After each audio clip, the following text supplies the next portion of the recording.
ఆమె తీసుకొచ్చి 2 ఇడ్లీలు మా ఆయనే అని పెట్టినా ఆ 2 ఇడ్లీలు నేను తింటే ఆవిడ ఖాతాలో ఏం వేస్తారంటే పరమేశ్వరుడికి ఆవిడ బాలభోగం చేసింది, ఆవిడ పరమేశ్వరుడికి పెట్టింది ఆ 2 ఇడ్లీలు, పరమేశ్వరుడు తిన్నాడు. ఇప్పుడు నా వైపు నుంచి, పురుషుడి వైపు నుంచి ఈశ్వరుడికి ఏదైనా పెట్టడం అంత తేలికైన విషయం కాదు. కానీ స్త్రీ వైపు నుంచి నిరంతర భగవదార్చన చేసే అవకాశం వాళ్ళకు ఉంటుంది. నాన్నగారండి మీ పంచ మడత పెట్టి అక్కడ పెడతాను, నాన్నగారండి కాళ్ళు పక్కన, ఇది కొడుకు కర్తవ్యం. ఇది చేసేటప్పుడు మా నాన్నగారు నా ఫీజు కట్టారా కట్టలేదా, మా నాన్నగారు నాకు డబ్బు ఇచ్చారా ఇవ్వలేదా అన్నదాన్ని బట్టి కాళ్ళు కడుక్కోవడానికి నీళ్ళు ఇవ్వడం ఉండదు. తండ్రి ఇచ్చినా ఇవ్వకపోయినా నీ కర్తవ్యం నువ్వు చేసేయాలి. అందులో ఇంకా మళ్ళీ ఏమి రాజీ ఏం ఉండదు. అందుకే కర్తవ్యతా కోణాన్ని మాట్లాడినప్పుడు అవతల ఆయన ఎటువంటి వాడండి అన్న ప్రశ్న ఉండదు. ఒకవేళ నేను అందుకే మీరు ఎప్పుడైనా శాస్త్రాన్ని అర్థం చేసుకునేటప్పుడు కొంచెం జాగ్రత్తగా అర్థం చేసుకోవాల్సి ఉంటుంది. కొంతమంది ప్రశ్న వేస్తుంటారు, మహాపతివ్రత సుమతి అమ్మవారు అలంకరించుకునేటటువంటి ఆభరణములలో కంకణములు నూపురములు అని 2 ఉంటాయి. కంకణములు అంటే హస్తాభరణములు, చేతికి అలంకరించుకునేవి. నూపురములు అంటే పాద మంజీరములు, పాదములకు పెట్టుకునేటటువంటి ఆభరణములు. ఇవి స్త్రీ తప్పకుండా పెట్టుకోవాలి అని. కంకణము అన్న మాటని మీరు కొద్దిగా ప్రత్యామ్నాయం వాడితే గాజులు వేసుకోవాలి. ఇందుచేత సువాసిని లక్షణములలో వివాహమైనటువంటి స్త్రీ తప్పకుండా గాజులు వేసుకుంటుంది. గాజులు 5వ తనానికి సూచన. గాజుల చెయ్యి అంటారు. ఎందుకు చేతికి గాజులు వేసుకోవడం? అది ఆడదానికి ఒక్కదానికే ఉంది, కానీ ఆ నియమం పురుషుడికి లేదు. పురుషుడు గాజులు వేసుకోడు, స్త్రీ గాజులు వేసుకుంటుంది. అందున ప్రత్యేకించి వివాహమైపోయినటువంటి ఆడది తప్పకుండా గాజులు వేసుకోవాలి. దానికి ఏమైనా కారణం ఉందా, లేకపోతే ఉత్తిన ఏదో అలంకారంగా బాగుంటుంది చేతికి అని చెప్పి గాజులు వేసుకోమన్నారా అంటే దానికి ఒక కారణం ఉంది. ఏమి అంటే ఆమె 3కి అన్నం పెట్టవలసి ఉంటుంది గృహిణి. 1 భర్తకి, 2 బిడ్డలకి, 3 అతిథులకు. ఈ 3కి అన్నం పెడుతుంది. ఈ 3కి అన్నం పెట్టేటప్పుడు మొట్టమొదట ఎవరిది అంటే గొప్పతనం భర్త. భర్తకి అన్నం పెడుతుంది. భర్త పరమేశ్వర స్వరూపుడు. ఆయన గుణాన్ని పక్కన పెట్టండి, కాసేపు మంచివాడిని ఊహ చేసే మాట్లాడాలి తప్ప శాస్త్రం మాట్లాడేటప్పుడు ఆయన దుర్మార్గుడు అయి ఉంటాడన్న భావనతో మాట్లాడడం అసలు మంచిది కాదు. రెండవది, నీ కర్తవ్యం నువ్వు చేయడం గురించి మాట్లాడుతుంది తప్ప శాస్త్రం నీ కర్తవ్యం అవతల వారిని బట్టి చేయడం అన్నది ఉండదు. నీవు కొడుకుగా ఎలా నిలబడాలి అక్కడ వరకే. మా నాన్నగారు ఇలాంటి వారండి అందుకుని నేను ఏం చెయ్యాలి అన్న ప్రశ్న ఉండదు. నేనేం చెయ్యాలండి మా నాన్నగారికి అని ఉంటుందంతే. మా నాన్నగారు నన్ను సరిగ్గా చూడరండి, మా నాన్నగారు నేను చెప్పిన మాట వినరండి, మా నాన్నగారు డబ్బులు పిచ్చి ఎక్కువండి, నాకేమో ఏదో దానం చెయ్యాలని ఉంటుందండి, కానీ మా నాన్నగారు వద్దంటూ ఉంటారండి, నేనేం చెయ్యాలండి అని అడగకూడదు. మీ నాన్నగారి యొక్క శీలాన్ని పరిశీలించగలిగినటువంటి అధికారము నీకు లేదు కుమారుడిగా. ఎప్పుడు మాట్లాడినా శాస్త్రం కర్తవ్యతా కోణంలో మాట్లాడుతుంది. కర్తవ్యతా కోణము అంటే నీవు చెయ్యవలసినదేమి.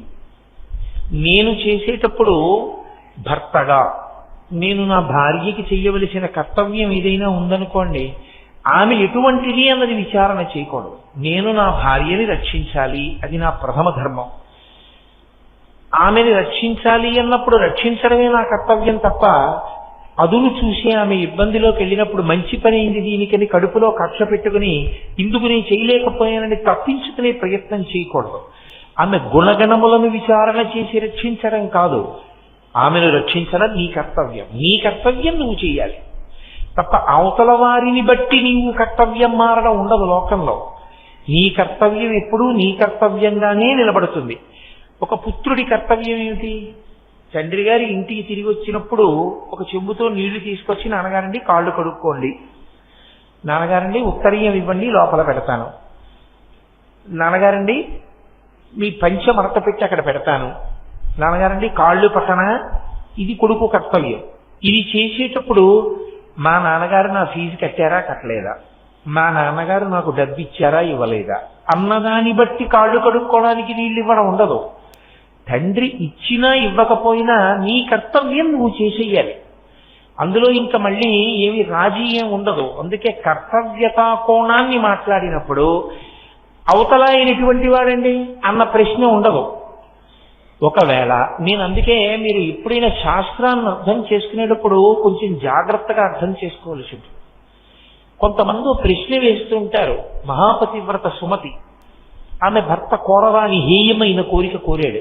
ఆమె ఆయన్ని తల మీద పెట్టుకుని తీసుకెడుతోంది కుష్ఠరోగగ్రస్తుణ్ణి, ఆయన కోరిక తీర్చుకొని అవకాశం కల్పించడం కోసం. అలా చెయ్యడం పాతివ్రత్యమా అంటారు. ఆమె వైపు నుంచి ఆవిడ కర్తవ్యాన్ని ఆవిడ పూర్తి చేసింది. అందుకు మహాపతివ్రత. ఆవిడ కర్తవ్యం చేసింది. ఆయన సరిగా ఉండకపోతే ఆ కథలో కాదు, ఆయన గొప్పవాడే. అలా ఉండకపోతే అది ఆయన దోషం. ఆయన దోషం ఆయన్ని కట్టి కుడుపుతుంది తప్ప నీ కర్తవ్యాన్ని నువ్వు మారడానికి వీల్లేదు. నువ్వు అలా అయితే ఇంకా గుణగణములను బేరీజు వేసి కర్తవ్యం నిర్వహిస్తాను అంటే అసలు కర్తవ్యం అన్న మాటకు అర్థమవుతుంది. అసలు అప్పుడు ఎవరూ కర్తవ్యం నిర్వహించరు. కాబట్టి కర్తవ్య నిర్వహణ అన్న మాట యందు మీరు ఆ స్థానమునందు ఏం చెయ్యాలో అది చెయ్యడమే తప్ప అవతల వారి గురించి ప్రశ్నించేటటువంటి అధికారము మనకుండదు. నా భార్య నన్ను అనుగమించాలి, నేను మంచివాడనైనా చెడ్డవాడనైనా నన్ను అనుగమించాలి, ఆవిడ కర్తవ్యం పూర్తయిపోయింది. నేను మంచివాడను కాకపోతే ఆ తప్పు నాది, పరమేశ్వరుడు నాకు శిక్ష వేస్తాడు. నా గుణములను విచారించి అనుగమించడం అన్నది లేదు శాస్త్రంలో. నీ కర్తవ్యం పోయినట్టప్పుడు. మీరు నన్ను బాగా అర్థం చేసుకున్నారనుకుంటున్నాను. కాబట్టి ఆమె చేతికి గాజులు వేసుకుంటుంది. పెళ్ళయిన తర్వాత ప్రత్యేకించి వేసుకుంటారు. ఎందుకు వేసుకుంటారు అంటే ఆమె భర్తకి అన్నం పెట్టాలి, భర్తకి పలహారం పెట్టాలి. భర్తకి అన్నం పెట్టినప్పుడు అది సాక్షాత్ పరమేశ్వరుడికి పెట్టినట్టే. నేను ఈశ్వరుడికి నైవేద్యం పెట్టాను అనుకోండి, నేను చక్కగా ఆ మంత్రాన్ని జాగ్రత్తగా చదివి నా మనసుని భగవంతుని యందు నిలబెట్టి ఆయన ఆ పదార్థాన్ని స్వీకరిస్తున్నాడన్న భావన బాగా నిలబడేటట్టుగా నేను నైవేద్యం చెయ్యాలి. అదే నా భార్య నాకు తీసుకొచ్చి ఓ 2 ఇడ్లీలు పెట్టిందనుకోండి, ఆమె తీసుకొచ్చి 2 ఇడ్లీలు మా ఆయనే అని పెట్టినా ఆ 2 ఇడ్లీలు నేను తింటే ఆవిడ ఖాతాలో ఏం వేస్తారంటే పరమేశ్వరుడికి ఆవిడ బాలభోగం చేసింది, ఆవిడ పరమేశ్వరుడికి పెట్టింది ఆ 2 ఇడ్లీలు, పరమేశ్వరుడు తిన్నాడు. ఇప్పుడు నా వైపు నుంచి, పురుషుడి వైపు నుంచి ఈశ్వరుడికి ఏదైనా పెట్టడం అంత తేలికైన విషయం కాదు. కానీ స్త్రీ వైపు నుంచి నిరంతర భగవదార్చన చేసే అవకాశం వాళ్ళకు ఉంటుంది. పురుషుడు మీరు చూడండి, చేతికి ఉంగరం లేకుండా ఆచమనం చేయకూడదు, చేతికి ఉంగరం లేకుండా యజ్ఞయాగాది క్రతువులలో హవిస్సులు ఇవ్వకూడదు. అందుకే ఏదీ లేకపోతే ఉంగరం దర్భ ముడివేసి వేలుకి చుడతారు, పవిత్రం అంటారు. అది పెట్టుకుని చెయ్యాలి. అసలు ఉంగరం లేకుండా ఉండకూడదు. ఎందుకంటే ఉంగరం లేకుండా ఆచమనం చేస్తే నెత్తురు ఆచమనం చేసినట్టు. అందుకని పురుషుడు ఉంగరంతోనే ఉండాలి. ఆ ఉంగరం బంగారమే ఉండాలని ఏం లేదు, బంగారం ఉంటే చాలా మంచిది. ఎందుచేత అంటే బంగారము విలువైనదని కాదు అక్కడ అర్థం, బంగారము శివవీర్యం. ఆ కారణం చేత బంగారానికి కొంత పవిత్రత, కొంత విశేష శక్తి ఉంది. అందుకని బంగారం ధరిస్తారు. ఒకవేళ బంగారం లేకపోతే బెంగ పెట్టుకోమని చెప్పలేదు. ఇంచుమించుగా దానితో సమానమైనది రాగి. రాగి ఉంగరాన్ని పెట్టుకోవచ్చు, పెట్టుకుని ఆచమనం చేయాలి. ఆచమనం చేసేటప్పుడు పురుషుడికి ఉంగరం ఉండాలనేటటువంటిది ఎలా నిబంధనయో, స్త్రీకి వివాహానంతరము గాజులు వేసుకుని ఉండి తీరాలి. ఎందుకని అంటారేమో, నీవు వడ్డిస్తున్నది పరమేశ్వరుడికైనప్పుడు అంత గొప్ప భాగ్యం ఒకటి పరమేశ్వరుడు నీకు ఇచ్చాడు, ఇతరులకు లేదు. ఎంతకాలము నీవు జీవించి ఉన్నావో అంతకాలము నువ్వు పరమేశ్వరారాధన చెయ్యగలవు, పరమేశ్వరుడికి బాలభోగం చేయగలవు, పరమేశ్వరుడికి మహానైవేద్యం చెయ్యగలవు, పరమేశ్వరుడి కాళ్ళు పట్టగలవు. నేను పరమశివుడి కాళ్ళు పట్టాలి అని అనుకున్నాను అనుకోండి, నేను ధ్యానమునందు నా మనసు కదలకుండా నిలబెట్టి కాళ్ళు పట్టాలి. నా భార్య పరమేశ్వరుడి కాళ్ళు పట్టాలనుకుందనుకోండి, నేను పడుకునుండగా వచ్చి నా కాళ్ళు పడితే పరమశివుడి కాళ్ళు పట్టినట్టే ఆమె ఖాతాలో వేసేస్తారు. ధర్మశాస్త్రం అంతే. నేనేమి మీతో అబద్ధం మాట్లాడటం లేదు, నేను శాస్త్రమే మాట్లాడుతున్నాను. కాబట్టి ఇప్పుడు ఏమవుతుందంటే, ఒక ఆడదానిగా ఆమె ఏది చేస్తోందో భర్తకి అవన్నీ పరమేశ్వర సేవల కిందే తీసుకుంటారు. పరమేశ్వరునికి సేవ చేసేటప్పుడు మనసు కూడా అంత పవిత్రంగా, అంత ప్రేమతో నేను చేస్తున్నానని చెప్పడానికి ఉత్తి బోడి చేత్తో చెయ్యడం కుదరదు. కాబట్టి పురుషుడు పవిత్రం ఎలా పెట్టుకుంటాడో అలా స్త్రీ గాజులు వేసుకుని పెడుతుంది. ఆ చేతి గాజులు ఘల్ ఘల్ అంటుంటాయి వేస్తున్నప్పుడు. అది అలంకృతమైనటువంటి హస్తము. ఆ చేతికి ఒక మర్యాద. ఆ గాజులతో వడ్డిస్తోంది అంటే ఆమె పరమేశ్వరుడికి వడ్డించగలిగినటువంటి అదృష్టాన్ని పొందింది. కాబట్టి ఆ చెయ్యి అంత గొప్ప పని చెయ్యగలుగుతోంది. కాబట్టి ఆ అదృష్ట సూచనగా గాజులతో వడ్డిస్తుంది. అది భర్త ఏ కారణం చేతనైనా శరీరం వదిలిపెట్టేసిన స్త్రీ అనుకోండి, ఆమె శరీరంతో ఉన్నా ఆమెకు ఆ భాగ్యం ఆగిపోయింది. ఇక ఆమెకు ఆ భాగ్యం లేదు. ఆమె పరమేశ్వరుడికి బాలభోగం చేయలేదు.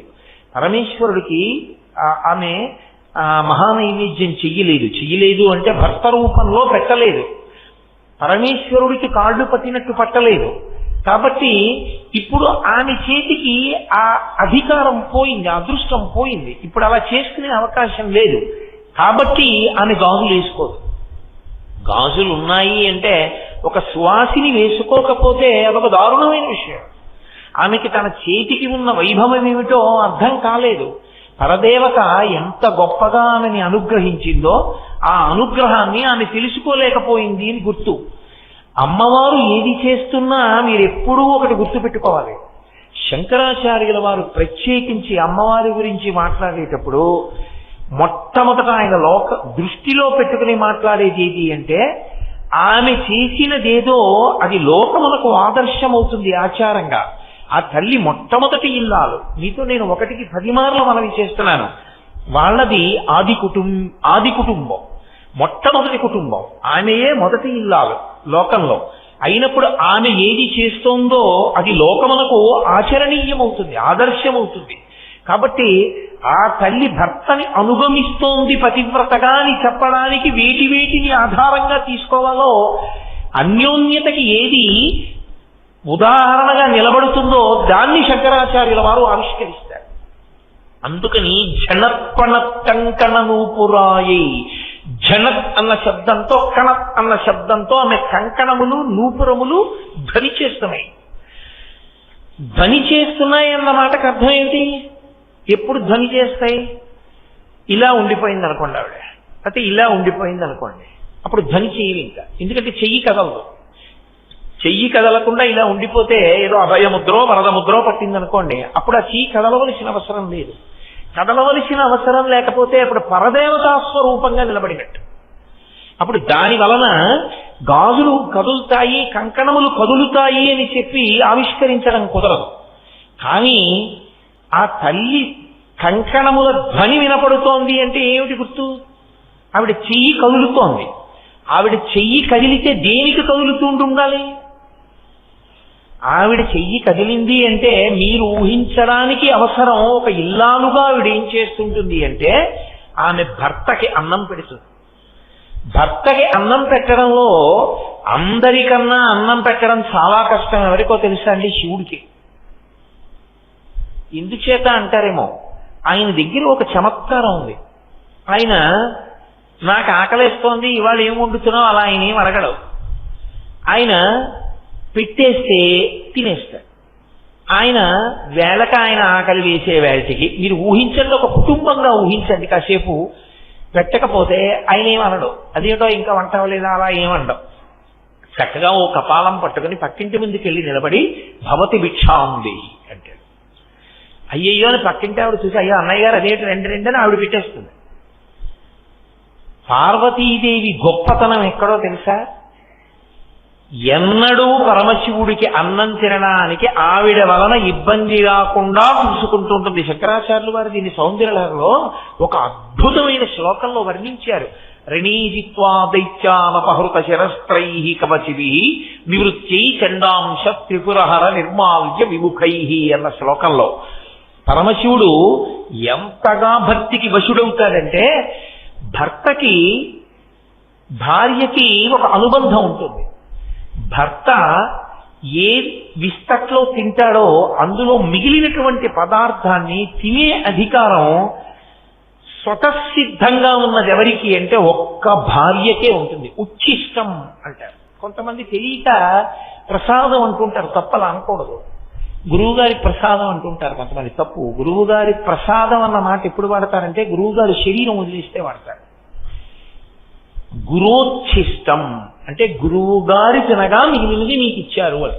ఓ పళ్ళ రాశిలో గురువుగారు ఓ పండు తిని ఓ పండు మీకు ఇచ్చారనుకోండి, అప్పుడు ఓ 25 యాపిల్ పళ్ళల్లో ఆయన ఓ పండు తిని మిగిలిన 24 పళ్ళు శిష్యులకి ఇచ్చేస్తే గురువుగారి ప్రసాదం అనకూడదు. గురువుగారి శరీరం వదిలిపెట్టేసిన తర్వాత నైవేద్యం పెట్టి గురువుగారు ఆరాధన రోజున పెడితే అది గురు ప్రసాదం.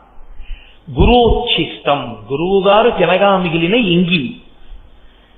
25 పళ్ళల్లో ఒకటి ఆయన తింటే మిగిలినవి ఎంగిలైనట్టు ఆ రాశి, అప్పుడు ఇచ్చారు గురోచ్ఛిష్టం అన్నది. అలా భర్తృచ్ఛిష్టం పతి తినగా మిగిలినటువంటి పదార్థము, దీనిని తినడానికి అధికారం ఎవరిది అంటే ఏ ఇంటనైనా సరే అందులో భాగం ఎవరికి ఉండదు. అది స్వతసిద్ధంగా అధికారం ఎవరిదంటే ఒక్క ఆమెదే, ఒక్క భార్యకే చెందుతుంది. ఆవిడికి ఆ అధికారం ఉంటుంది. పైగా ఎంత అధికారం ఉంటుందంటే భర్త తిన్న పళ్ళెంలో ఆకులో కడగకుండా పదార్థాన్ని వడ్డించేసుకుంటారు. వడ్డించుకుని పదార్థాన్ని తినేస్తారు. అప్పుడు అది దేని కిందకు వస్తుందని అన్నారంటే ఈశ్వరుడు తిన్న పాత్రలో తిన్నట్లు. నాకు తెలిసి నా చిన్నతనంలో మా ఇంట్లో అలా తింటూ ఉండేవారు. అది ఏదో అమర్యాద అని కాదు, లేదు అలా ఇష్టం లేకపోతే తినమని నేనేం శాసనం చేయట్లేదు ఎవరిని. నేను అలా ఏదో బలవంత పెట్టి శాస్త్రం చెప్తున్నాను అని మీరు అనుకోకూడదు. నేను పాటించిన వాళ్ళ వైభవాన్ని ప్రకటిస్తున్నాను అని మీరు గమనించవలసి ఉంటుంది. కాబట్టి భర్త తిన్న పాత్రలో తినడం కానీ భర్త తినగా మిగిలినది తినడం కానీ ఎవరి హక్కు? భర్త తినగా మిగిలినది అన్న మాటకు అర్థం ఏమిటో తెలుసా అండి? ఆయన సగం సగం తిని వదిలేసింది మంచిదే, కాదంటలేదు. ఏదో ఆయనకి మీరు ఒక మధుర పదార్థాన్ని వేస్తే అందులో గిల్లుకుని ఆయన సగం తిని సగం వదిలితే భార్య తింది అంటే అందులో దోషం ఏం లేదు. అథవా నా ఉద్దేశ్యం ఏమిటి అంటే భర్త తినగా మిగిలినది అన్నదానికి అర్థం నిజానికి భర్త గారికి పెట్టి తను తినున్నది అని. ఎప్పుడు ఎంగిలవుతుందంటే పదార్థాన్ని వండి పదార్థంలో కొంత మీరు ఎవరికైనా వడ్డించారనుకోండి, ఇక దాన్ని నైవేద్యం పెట్టకూడదు. ఎందుచేత అంటే అది ఉచ్ఛిష్టమే లెక్క. అందులో కొంత భాగం ఒకరు తినేస్తే మిగిలినది ఉచ్ఛిష్టం, ఎంగిలే. ఇంకా అందుకే ఆచమన పాత్రని కలశ పాత్రగా పెట్టకూడదు. ఎందుకంటే ఆచమన పాత్రలోంచి ఓం కేశవాయ స్వాహ అని మీరు తాగ్గానే ఎంగిలేంది. అదే కలశ పాత్ర కింద పెట్టేసి మళ్ళీ ఆ నీళ్ళే అభిషేకం చేసేస్తే తప్పు. ఆచమన పాత్ర వేరు, కలశ పాత్ర వేరు. ఉచ్ఛిష్టం అంటే మొదట భర్తకి వడ్డిస్తుంది అని గుర్తుదానికి. మొదట ఆమె భర్తకి వడ్డిస్తుంది, అది ఆమె చేతికున్న గొప్పతనం. అందుకు గాజులు, అది ఆవిడ ప్రేమ. ఆయన ఉచ్ఛిష్టం నేను తింటాను, అప్పుడు నాకు ఐదోతనం, నాకు ఆయుర్దాయం, నాకు వైభవం. ఇప్పుడు భర్త తినేసి వెళ్ళిపోయిన తర్వాత ఆమె తింటుంది. ఇప్పుడు మిగిలిన పదార్థాలన్నీ ఏమవుతాయంటే భర్త గారి యొక్క ఎంగిలి కింద లెక్కలోకి వస్తాయి. అది పరమేశ్వరుడు తినగా మిగిలినటువంటి ఎంగిలి అంటే ఇప్పుడు అది ప్రసాదం. ఆ భావన చేత అది ప్రసాదం కాబట్టి ఇప్పుడు తీసుకుంటుంది ఆవిడ. అలా పార్వతీదేవి అటువంటి నియమాన్ని అనుసరిస్తుంది. అందుకే శాస్త్రంలో శివుడు అన్నం తిన్నాడు అని ఎలా చెప్పచ్చు అని అడిగారు. పార్వతీదేవి తాంబూలం వేసుకుంటే. పార్వతీదేవి తాంబూలం ఎప్పుడు వేసుకుంటుంది? ఆవిడే భోజనం చేసి. ఆవిడ తాంబూలం వేసేసుకుంది అంటే గుర్తేంటి? పార్వతీదేవి అన్నం తినేసింది కాదు, పరమశివుడు అన్నం తినేశాడని. ఆయన తినేశాక ఆవిడ తినేసి తాంబూలం వేసుకుంది. అలా ఎందుకు చేసుకోవడం అంటే సువాసిని తాంబూలం వేసుకోకుండా ఉండకూడదు, తాంబూల చర్వణం చెయ్యాలి తప్పకుండా. కాబట్టి తాంబూలం వేసుకుంటుంది ఆవిడ. మీకు ఇవన్నీ ఏవి ఉత్తినే వచ్చాయి అనుకోకండి, ఇవన్నీ పరమ యథార్థమైనటువంటి ధార్మిక విషయాలు. అందుకని ఇప్పుడు ఆవిడ చేతి జనత్వన కంకణను పురాయై, శంకరాచార్యుల వారు అమ్మవారి యొక్క కంకణముల వెనక ఎంత చెప్తున్నారంటే ఆయన చెప్పకుండా ధ్వనిని చెప్తున్నారు. ధ్వని చెప్పలేదనుకోండి, ఆమె చేతికి కంకణములు కదలకుండా ఉన్నాయి అంటే ఆమె ముద్ర పట్టి పరదేవతగా ఉంది. పరదేవతగా మాట్లాడటం లేదు, ఇప్పుడు అన్యోన్య దాంపత్యంగా అర్ధనారీశ్వర స్వరూపంగా చెప్తున్నారు. అర్ధనారీశ్వర స్వరూపంగా ఉన్నప్పుడు ఆమె ఆయనని ఎలా అనుగమిస్తోందో చెప్పకుండా చెప్పడం. ధనొస్తోందంటే చేయి కదులుతోంది, చేయి కదులుతోందంటే ఆయనకి అన్నం పెడుతుంది, అన్నం పెడుతోందంటే పందినేసి పెట్టడం, ఆయనతో కలిసి కూర్చుని తింటూ పెట్టడం అలా ఉండదు. ఆయనకి పెట్టి తాను తించు. నేను శాస్త్రం ఒక్కటే చెప్తున్నాను, నేను ఇలా చెయ్యాలి అని అంటలేదు. అలా చెయ్యాలని నేర్చుకుంటే సంతోషిస్తాను. అలా చెయ్యని వాళ్ళని మీరు ఎవరైనా చెయ్యరా అని అడిగి విమర్శిస్తానని మాత్రం మీరు అనుకోవద్దు. అది నా లక్ష్యం కాదు. నా లక్ష్యం ఉన్నది ఉన్నట్లు మాట్లాడడం ఒక్కటే, అంతే, అంతవరకే. కాబట్టి ఆమె ఇప్పుడు భర్తకి అన్నం పెట్టింది, అంత అందంగా అన్నం పెట్టింది అంటే తన అదృష్టమేమో తాను తెలుసుకుంది. ఆ చేతికి గాజులు ఎందుకు వేసుకోవాలో వేసుకుని అన్నం పెట్టింది. రెండవది ఎవరికి పెడుతుంది? బిడ్డలకి పెడుతుంది. బిడ్డలంటే నాకంటే ఏదో ఇద్దరు పిల్లలు, నా భార్య వాళ్ళిద్దరికీ పెడుతుంది. అమ్మవారు ఎవరికి పెడుతుంది?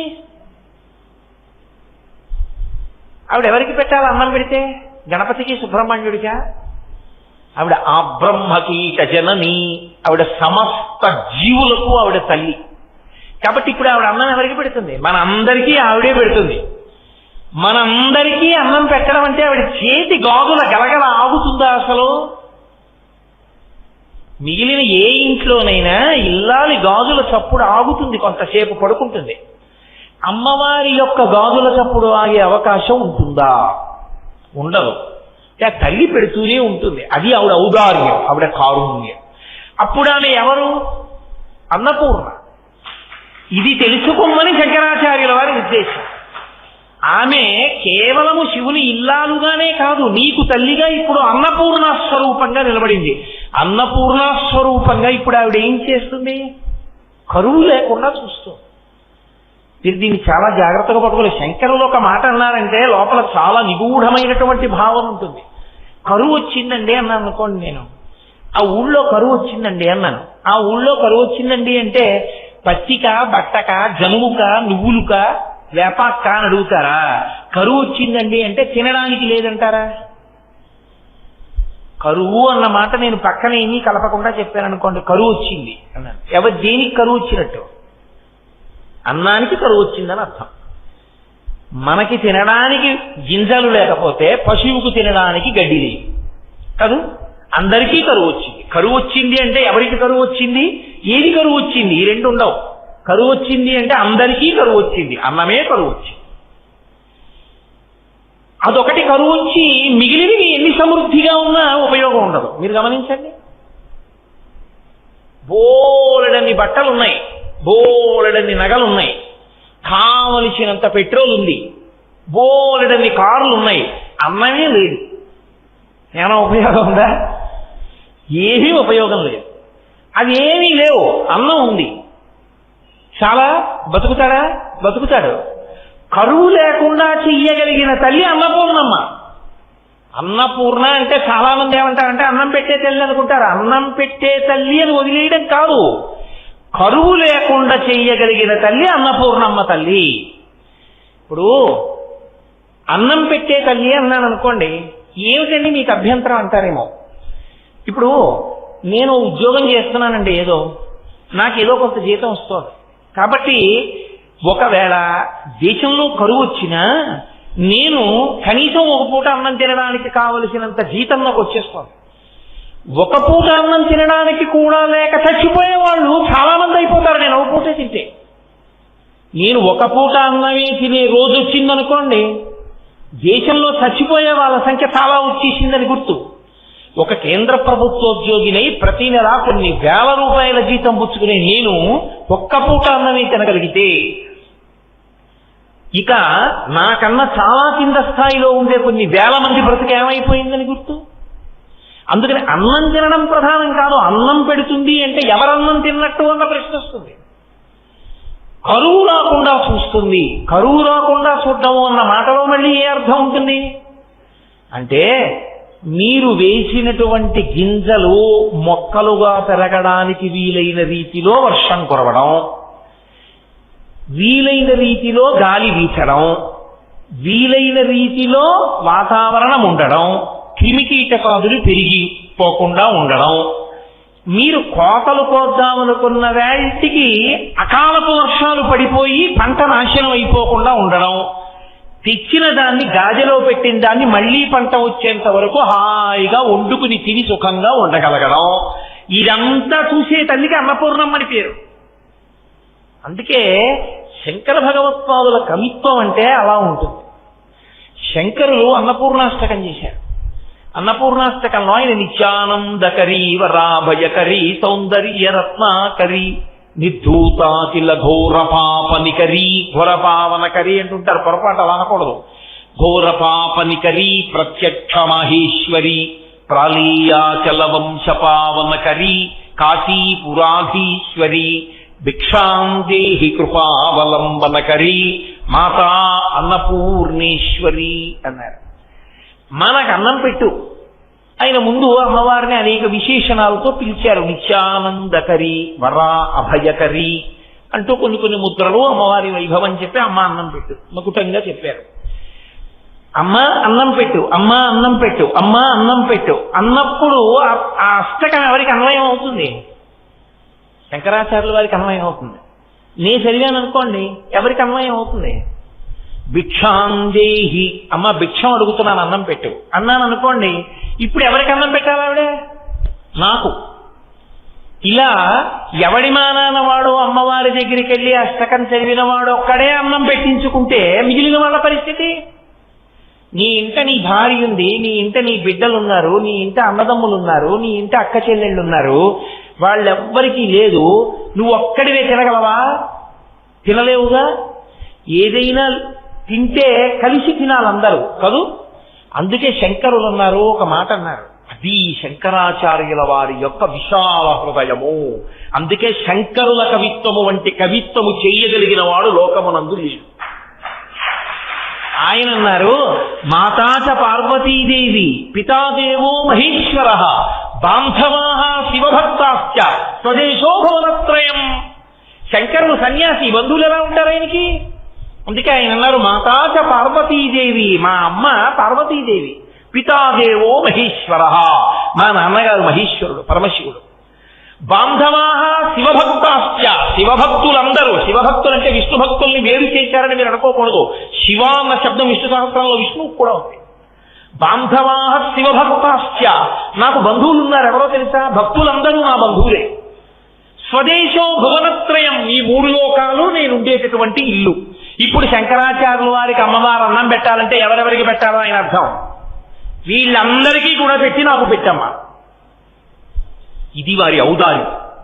అంతే తప్ప అమ్మ నాకు ఒకరికే పెట్టానని ఆయన అన్నపూర్ణాష్టకం చేయలేదు. అంటే అథవా శంకర భగవత్పాదుల ఉద్దేశ్యం ఏమిటి? కరువు లేకుండా ఉంచమ్మా నా జాతిని, కరువు లేకుండా ఉంచమ్మా నా ప్రజల్ని.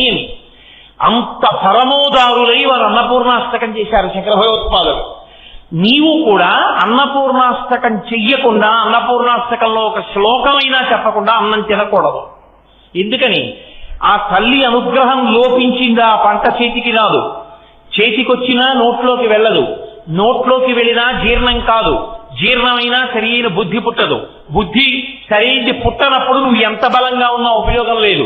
నీకు మంచి బుద్ధి ఉన్నా శరీరంలో బలం లేనప్పుడు వైశానిక పనికిరావు. అన్నీ ఉండాలంటే ఆవిడ అనుగ్రహం ఉండాలి. అన్నము తిన్నది రక్తంగా మారి సప్తధాతువులుగా మారి 10 మందికి పనికొచ్చేలా నీ బ్రతుకు ఉండాలంటే అన్నపూర్ణమ్మ యొక్క అనుగ్రహం ఉండాలి. అందుకే ఆ అన్నపూర్ణ అన్న మాటకు అర్థం ఏమిటంటే కరువు లేకుండా చేయగలిగిన తల్లి. ఇప్పుడు అయ్యా ఆవిడ అలా చేస్తుందిరా, ఆవిడ దగ్గరికి వెడితే ఆవిడ పెడుతుంది, అలాగా పెట్టగలదు, ఆవిడ దగ్గరికి వెళ్ళు అన్నారు అనుకోండి. లోకంలో కొంతమందిలో ఒక ఆభిజాత్యం ఉంటుంది, ఏమిటండి బొత్తిగా ఆడది, ఆవిడ దగ్గరికి వెళ్ళి అలా అడగడం ఏంటండి, పెట్టించుకోవడం ఏంటండి, బాగుంటుందా? నేను అడిగితే ఇంకో మగాళ్ళని అడుగుతాను కాదండి, అలా ఆడవాళ్ళ దగ్గరికి వెళ్ళి అన్నం పెట్టని చేయి చాపి నేను అలా అడగనండి అంటాడు. ఒరే నువ్వే పాటి మగాడివి, మగాళ్ళని మొదటి మగాడిని నేనే లోకంలో, నేనే వెళ్ళి అడుగుతున్నాను చేయి చాపి మా ఆవిడ దగ్గర, నీకేం కష్టం? నాన్నగారే నిల్చున్నప్పుడు పిల్లలకి కష్టమా? ముందు ఆయనే వెళ్ళి నిల్చున్నాడు ఆది బిచ్చోయి. ఆయన వెళ్ళి నిలబడితే అమ్మ ముందు ఆయనకి పెట్టింది. ఎందుకని? భర్తకి పెట్టి కదా బిడ్డలకి పెడుతుంది. అందుకని మొదట పెట్టింది ఆయనకి, తర్వాత పెట్టింది మనకి. ఆయనకి పెడుతున్న మూర్తి ఇంట్లో ఉందంటే మనకి తర్వాత పెట్టేస్తోందని గుర్తు. ఆయనకే పెడుతోందండి మాకు ఎప్పుడూ పెట్టదా అని అడగకూడదు. అమ్మ ఆయనకి పెట్టింది అంటే తర్వాత మనకే పిలిచి పెట్టేస్తుంది. పైగా ఆయన మొదటి ముద్ద ఇలా నోట్లో పెట్టుకుంటే ఏమంటాడు? అరే పిల్లలు తిన్నారా? లేదు, మీరు తిన్నాక పెడతాను. ఇప్పుడు ఆయన గంట సేపు కబుర్లు చెప్తూ తింటాడా? పిల్లలు నకనకలు అంటున్నాడు, గబగబా తినేసేసి పిల్లలకి పెట్టేసి విస్తళ్ళేసే ఈలోగా వడ్డం చేసేస్తుంటూ వాళ్ళకి వడ్డన చేసే లోపల నేను భోజనం అయిపోతుంది, తినండి. ఇప్పుడు అమ్మ పిల్లలు కలిసి తింటారు. మీరు ఒకటి గుర్తుపెట్టుకోండి, ఆయనకి పెడుతోంది అంటే అర్థం ఏమిటి? ఆ తర్వాత ఆవిడ మనతో కలిసి తింటుంది అని గుర్తు కాదు. అమ్మ భర్తకొకడికే ముందు పెడుతుంది, ఆ తర్వాత పిల్లలకి పెట్టి తన ఒక్కటి కూర్చోదు. పిల్లలకి పెట్టేటప్పుడు నలుగురు పిల్లల్ని చుట్టూ పెట్టుకుని తన మధ్యలో కూర్చుని ఇటువైపుకి తను కూర్చుని వాళ్ళకి పెడుతూ తను పెట్టుకుంటూ తను తింటూ, ఒరే ఇంకా కూర వేసుకోలేదరా బాగుందిరా అని చక్కగా తను తింటూ వాళ్ళకి పెడుతుందమ్మ. అంటే అన్నపూర్ణమ్మ మూర్తి ఇంట్లో ఉంది, అన్నపూర్ణమ్మకి నమస్కారం చేసి తినడం అలవాటైందంటే నీ ఇంట్లో నీతో పాటుగా ఎవరు తింటారని గుర్తు. ఆవిడ కూడా తింటుందని గుర్తు. ఆవిడ పెట్టి తింటుంది కాదు. అప్పుడు ఆవిడ చేతి గాజులు నీ ఇంట కదులుతాయి. నీ ఇంటి ఇల్లాలు ఎవరుందో ఆవిడిలోకే ప్రవేశిస్తుంది ఆవిడ, గృహలక్ష్మి కాబట్టి. ఇప్పుడు ఆవిడ చేతి గాజుల గలగలలు పరదేవతా చేతి గాజుల గలగలలు కాబట్టి ఆ ఇంట అన్నానికి లోటు కాదు, ఆ ఇంట అన్నం దొరుకుతుంది. అందుకే ఎప్పుడెప్పుడు అమ్మవారు అన్నం పెట్టిందని చెప్పినా అమ్మవారి చేతుల గాజుల గలగలలు కూడా వెంటనే చెప్తారు, చెప్పకుండా విడిచిపెట్టరు. కాశీఖండంలో శ్రీనాథ మహాకవి ఒక అద్భుతమైనటువంటి పద్యాన్ని ఇచ్చారు. మహానుభావుడు అనుభవించాడు తత్వాన్ని. వ్యాస మహర్షి కాశీలో అన్నం దొరకలేదంటే దొరకక కాదు, కాశీపట్టణం ఒక్క దాంట్లోనే ఒక విచిత్రమైన ఆచారం ఉంది. మీరు ఎప్పుడైనా చూశారో లేదో, కాశీపట్టణంలో ఎవరి ఇంట్లోనైనా ఎవరైనా చనిపోయి శవం ఇంట్లో ఉన్నా సరే ఎవరైనా వచ్చి అన్నం అడిగితే పెట్టేస్తారు అక్కడ.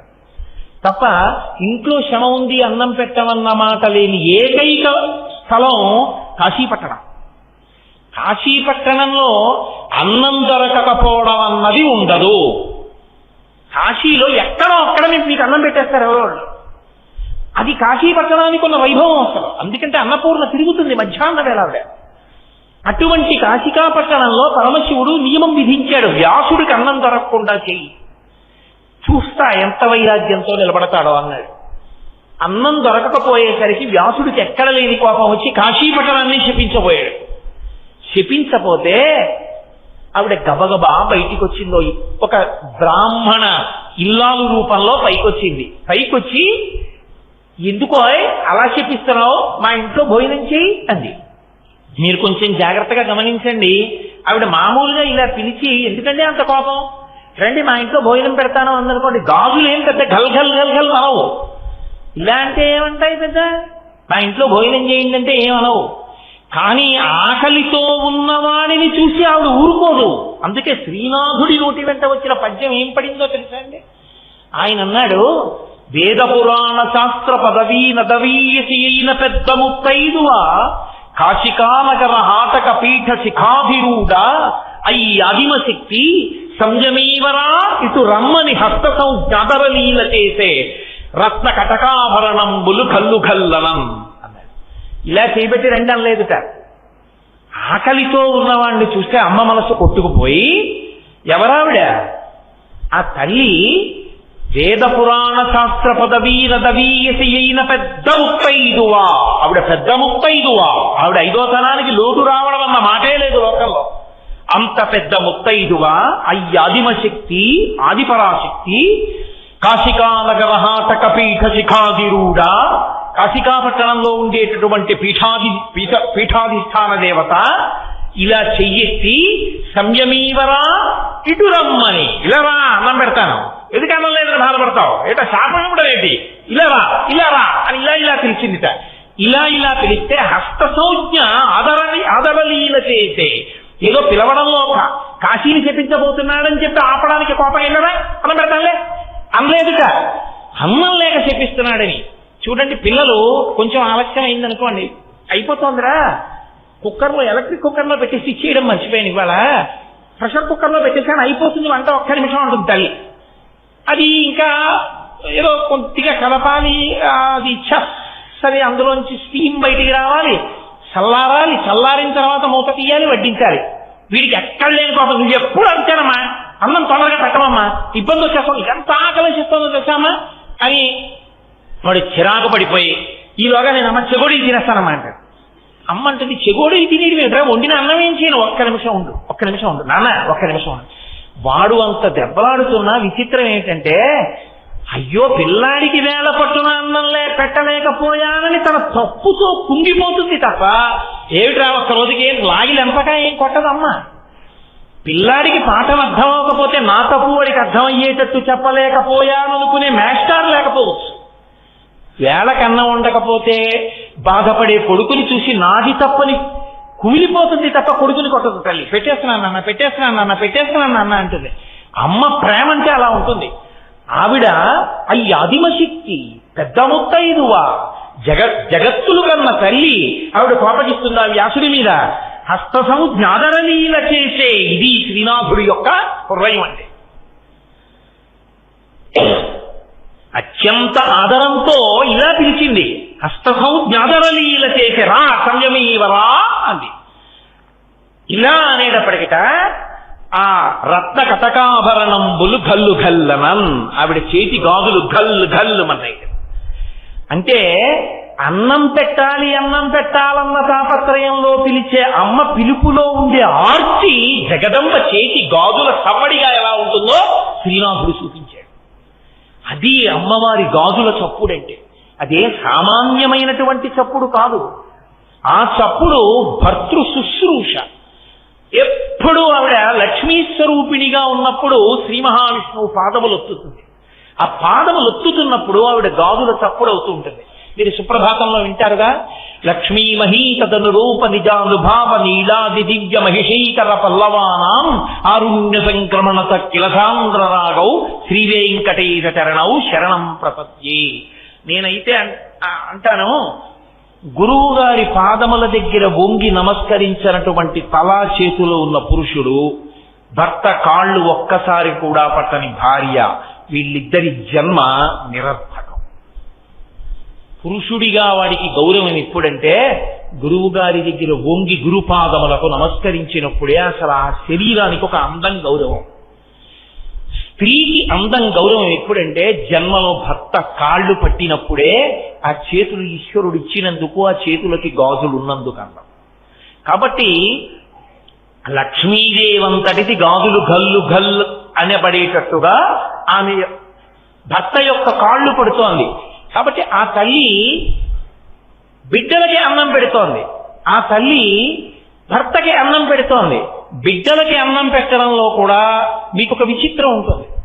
ఇంట్లో తండ్రికి కనపడితే దెబ్బలాడతాడని తప్పు పనులు చేయడానికి అలవాటు పడిపోయిన కొడుకు అందరూ అన్నం తినే వేళటికి రాకుండా, రాత్రి 8ంటికి భోజనం చేస్తారంటే నాన్నగారు లేచి ఉంటారని రాకుండా, నాన్నగారు పడుకున్నాక వెడదామని రాత్రి 10ంటికి ఇంట్లోకి వచ్చి మెల్లగా తలుపు తీసుకుని లోపల ప్రవేశించి వంటింట్లోకి వెళ్ళి ఆకలితో ఏదో కనపడింది తిని పడుకుండిపోతాడేమోనని భర్తతోటి నాకు కొద్దిగా పనుంది సర్దుకుని వచ్చేస్తాను మీరు పడుకోండి అని చెప్పేసి, ఆ కొడుకు వచ్చే వరకు చీకట్లోనే ఎక్కడో ఉండి వాడు వచ్చి వంటింట్లోకి వెళ్ళి లైట్ వేసుకుని గబగబా ఏదో దొరికింది తింటుంటే వచ్చి తిట్టకుండా తిడితే అన్నం తినడని కూర్చోపెట్టి వాడికి అన్నీ వేసి అన్నం పెట్టి వాడు పెరుగన్నంలోకి వచ్చేసిన తర్వాత ఏడుస్తుందమ్మ. అది అమ్మ అంటే లోకంలో.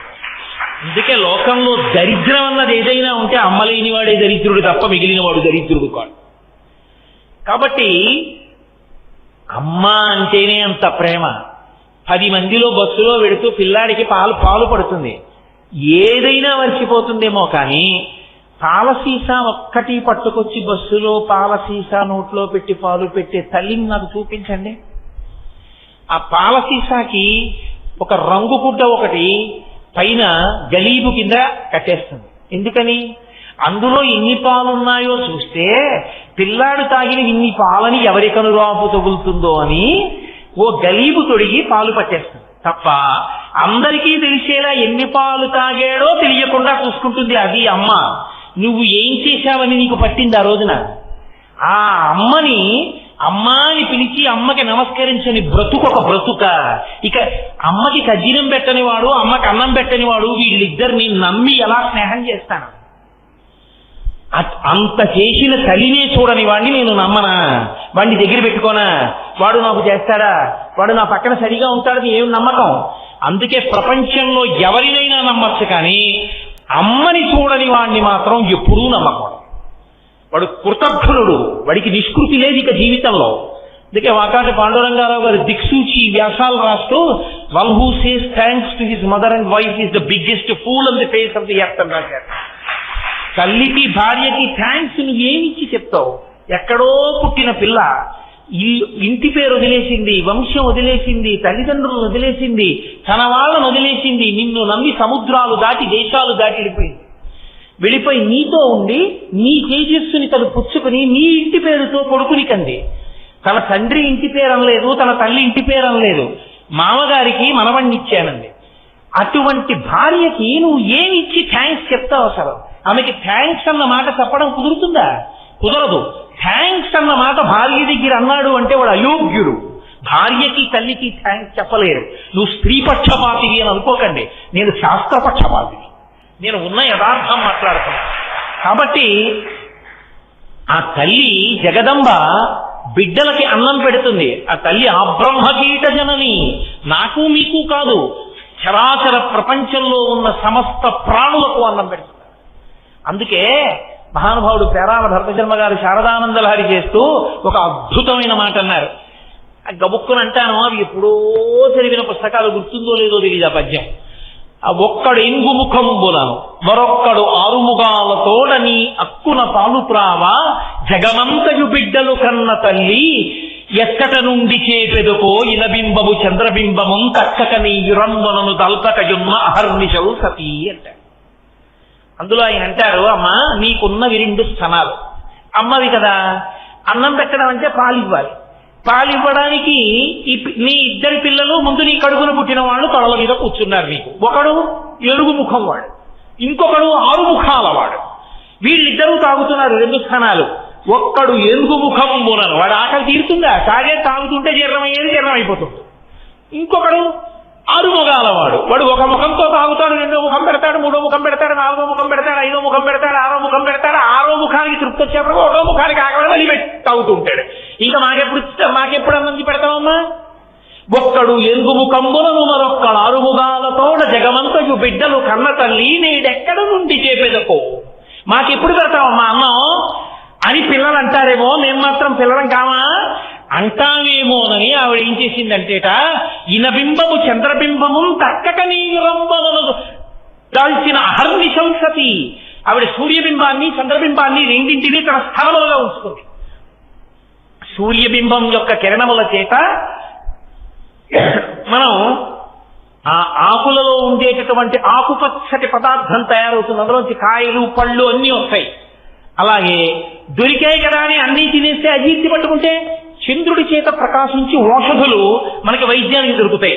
అందుకని పిల్లలు ఎక్కువ తింటే వైద్యం చేయడానికి ఔషధుల్ని ప్రకాశింపజేయడానికి చంద్రుణ్ణి, అందరికీ అన్నం దొరకడం కోసం చెట్లు పంటలు పెరగడానికి సూర్యుణ్ణి, ఇద్దరినీ తన యొక్క స్థనములుగా పెట్టుకుని మన అందరికీ కూడా అమ్మే అన్నం పెడుతోందన్నారు పేరాల భరతశర్మ గారు. కాబట్టి ఆ తల్లి బిడ్డలందరికీ అన్నం పెట్టే తల్లి. కాబట్టి ఎప్పుడు ఇలా పట్టుకుని ఉంటుంది. కేవలం అన్నం పెట్టడం కాదు, అమ్మా అని పిలిస్తే చాలట, కోరిక తీరుస్తుంది. అభయం అమ్మా అన్నాడు అనుకోండి, ఎంత నిర్భయత్వం. ఏమి తెలుసు పసిగుడ్డుకి? రైల్లో స్లీపర్ క్లాస్ లో వెళ్ళిపోతుంటాడు మంచి రోహిణీ కార్తీ. ఆ మిడిల్ బెత్తవాడు అప్పర్ బెత్తవాడు గాలి ఇట్లేదని కిటికీలు పైకెత్తేస్తారు. లోయర్ బర్త్ లో పడుకుంటుంది చంటి పిల్లాన్ని ఎట్టుకుని. వాడు ఇలా పొట్టలోకి దూరి దూరి దూరి దూరి పడుకుంటాడు. ఇట్నుంచి రైలు ఎడుతూ ఉంటుంది, అట్నుంచి రైలు పెద్ద కూట వేసుకుంటూ ఇలా వెళ్ళిపోతుంది. ఆ కోతకి రైలు చప్పుడికి గాఢ నిద్రలో ఉన్న పిల్లవాడు ఉలిక్కి పడతాడు. ఇంత నిద్రలో ఉన్న అమ్మ ఉలిక్కి పడిన ఆ పసిగుడ్డు మీద చెయ్యేసి ఇలా దగ్గరికి లాక్కుంటుంది. వాడికి ఏమర్థం అవుతుందో, అమ్మ కడుపు అమ్మ చెయ్యి తగలగానే వాడు నిర్భయత్వాన్ని పొంది మళ్ళీ నిద్రపోతాడు. అమ్మ చేతికి, అమ్మ కడుపుకి, అమ్మ ఒంటికి అంత శక్తి. అమ్మ అంటేనే రాశీభూతమైన నిర్భయత్వం. అమ్మ చెయ్యి తగిలితే అంత సంతోషం కలుగుతుంది. అటువంటి అమ్మ, ఆ తల్లి జగజ్జనని. అటువంటి తల్లి అమ్మా అని నిజంగా ఆర్తితో వెళ్ళి అడిగిన వాడు ఎవడి కోరిక తీర్చరు, అది వైదికమైతే ధార్మికమైతే. అందుకనిట కోరిక తీర్చడానికి ఆయుధ రూపంలో పెడుతుందిట. తినరా కొడకా, ఉభౌ సర్వీ కుంభౌ మణిగణక సంభావిత గుణౌ తథానా పాణిభ్యామృతరస మృష్టాన్న కలితౌ కళాఢ్యా కళ్యాణీ కలిత సదనాత్రీ గిరతి శరసస్యతౌ భ్రమర్యం బారతీతు మదిష్టార్థ విభవం అంటారు. రచయితు మదిష్టార్థ విభవం, నా యొక్క కోరిక తీర్చడానికి ఆమె బంగారు పాత్ర చేతిలో పట్టుకుని మణిగణకసితమైన తెడ్డు పట్టుకుని పాయస రూపంలో వడ్డించి కోరిక తీరుస్తుంది. కాబట్టి ఆ తల్లి కామాక్షి. ఆవిడ ఏమి తీర్చలేదు కాబట్టి ఆమె కోరికలు తీరుస్తుంది. ఇక అతిథులకు, అసలు ఆవిడికి అతిథి అన్నవాడెవరు?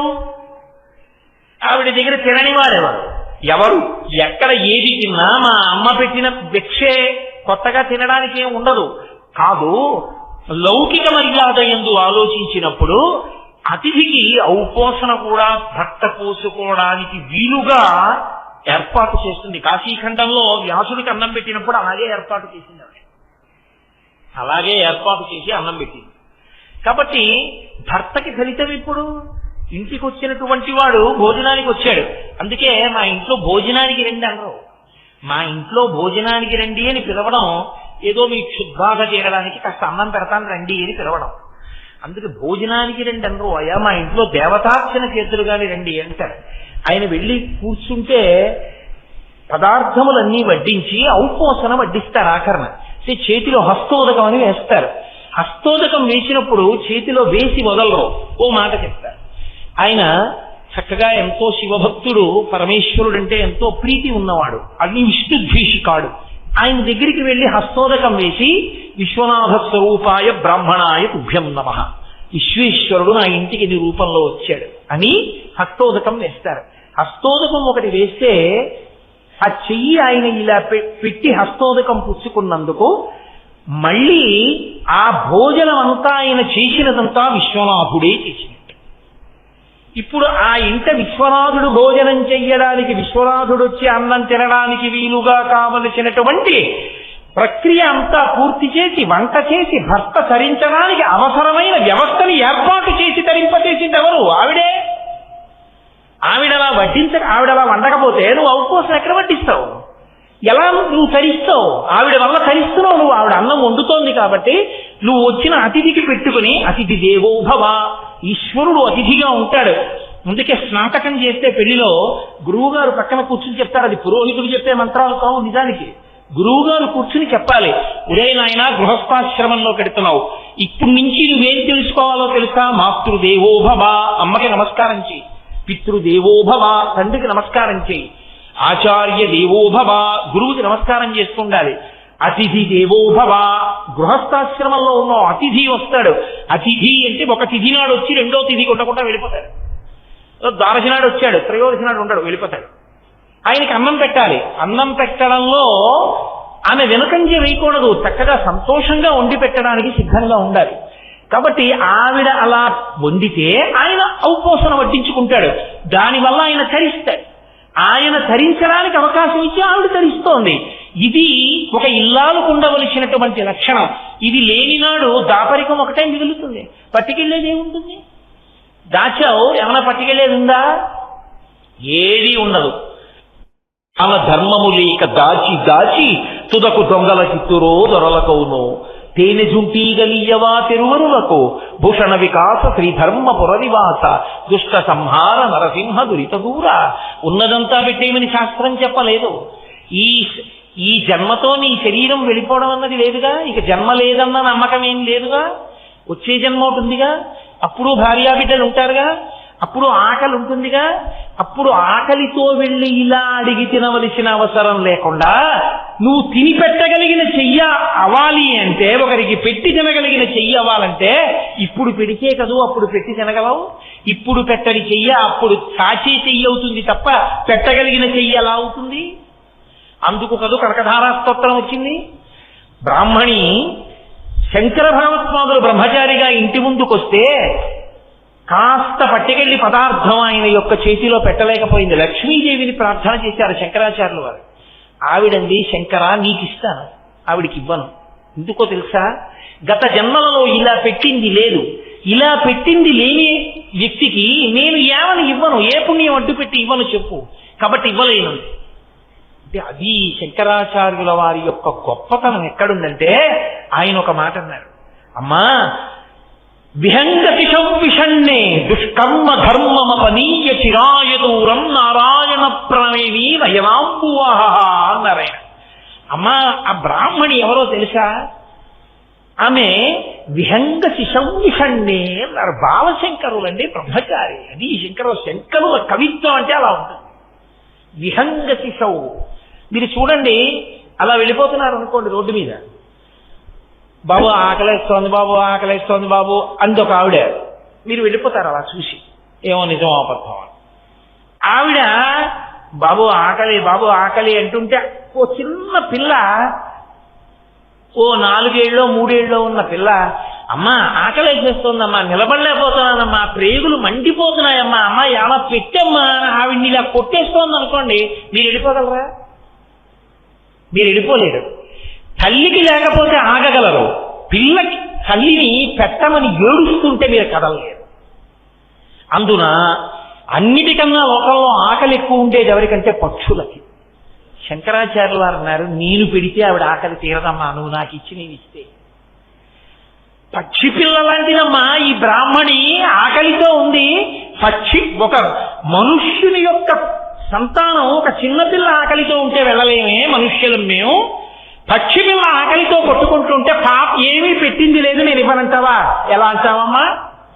ఒకవేళ నిజంగా ఆవిడ పెట్టింది లేదు, ఆవిడ చేసిన దుష్కర్మలన్నిటినీ కొట్టగలరాయమ్మా నీ అనుగ్రహంతో, నీ కంటి చూపుతో కొట్టేయి. పుణ్యం లేదంటానే నా చేతిలో ఎండు ఉసిరికేసి నీ పుణ్యం చాలదా నువ్వు ఇవ్వాలనుకుంటే అన్నారు. అమ్మవారు పొంగిపోయి లక్ష్మీదేవి బంగారు ఉసిరికలు కురిపించేసి, ఇప్పటికీ ఆ పేద బ్రాహ్మణి కుటుంబంలో ఎక్కడ బంగారు ఉసిరికలు కురిశాయో, ఎక్కడ బంగారు ఉసిరికలు కురిసిన తరువాత వాళ్ళు పెద్ద ఐశ్వర్యవంతులయ్యారో, ఆ వంశం వాళ్ళు ఇప్పటికీ శంకరాచార్యుల వారు నిలబడి కనకధారా స్తోత్రం చేసిన ప్రదేశం ఇప్పటికీ ఉన్నాయి. వాళ్ళు జ్ఞాపకంగా కనకధార చేస్తే మాకు ఈ ఐశ్వర్యం వచ్చింది అని గుర్తు కోసమని వాళ్ళు ఇంటి ముందున్న పెద్ద గేటు మీద స్వర్ణతమనాయ్ అని బోర్డు పెట్టుకున్నారు. వెతుక్కుని వెతుక్కుని వెతుక్కుని నేను కేరళలో ఆ అగ్రహారానికి వెళ్ళాను. వెళ్ళి ఆ ఇల్లు చూసి ఆ ఇంటి ముందు నిలబడి ఎక్కడ కనకధార చేశారని చెప్పుకుంటామో అక్కడే నిలబడి కనకధార స్తోత్రం కూడా చేశాం. మా మోహన్ రావు గారు కూడా సభలోనే ఉన్నారు, ఆయన మేము అందరం కలిసే వెళ్ళాం. కాబట్టి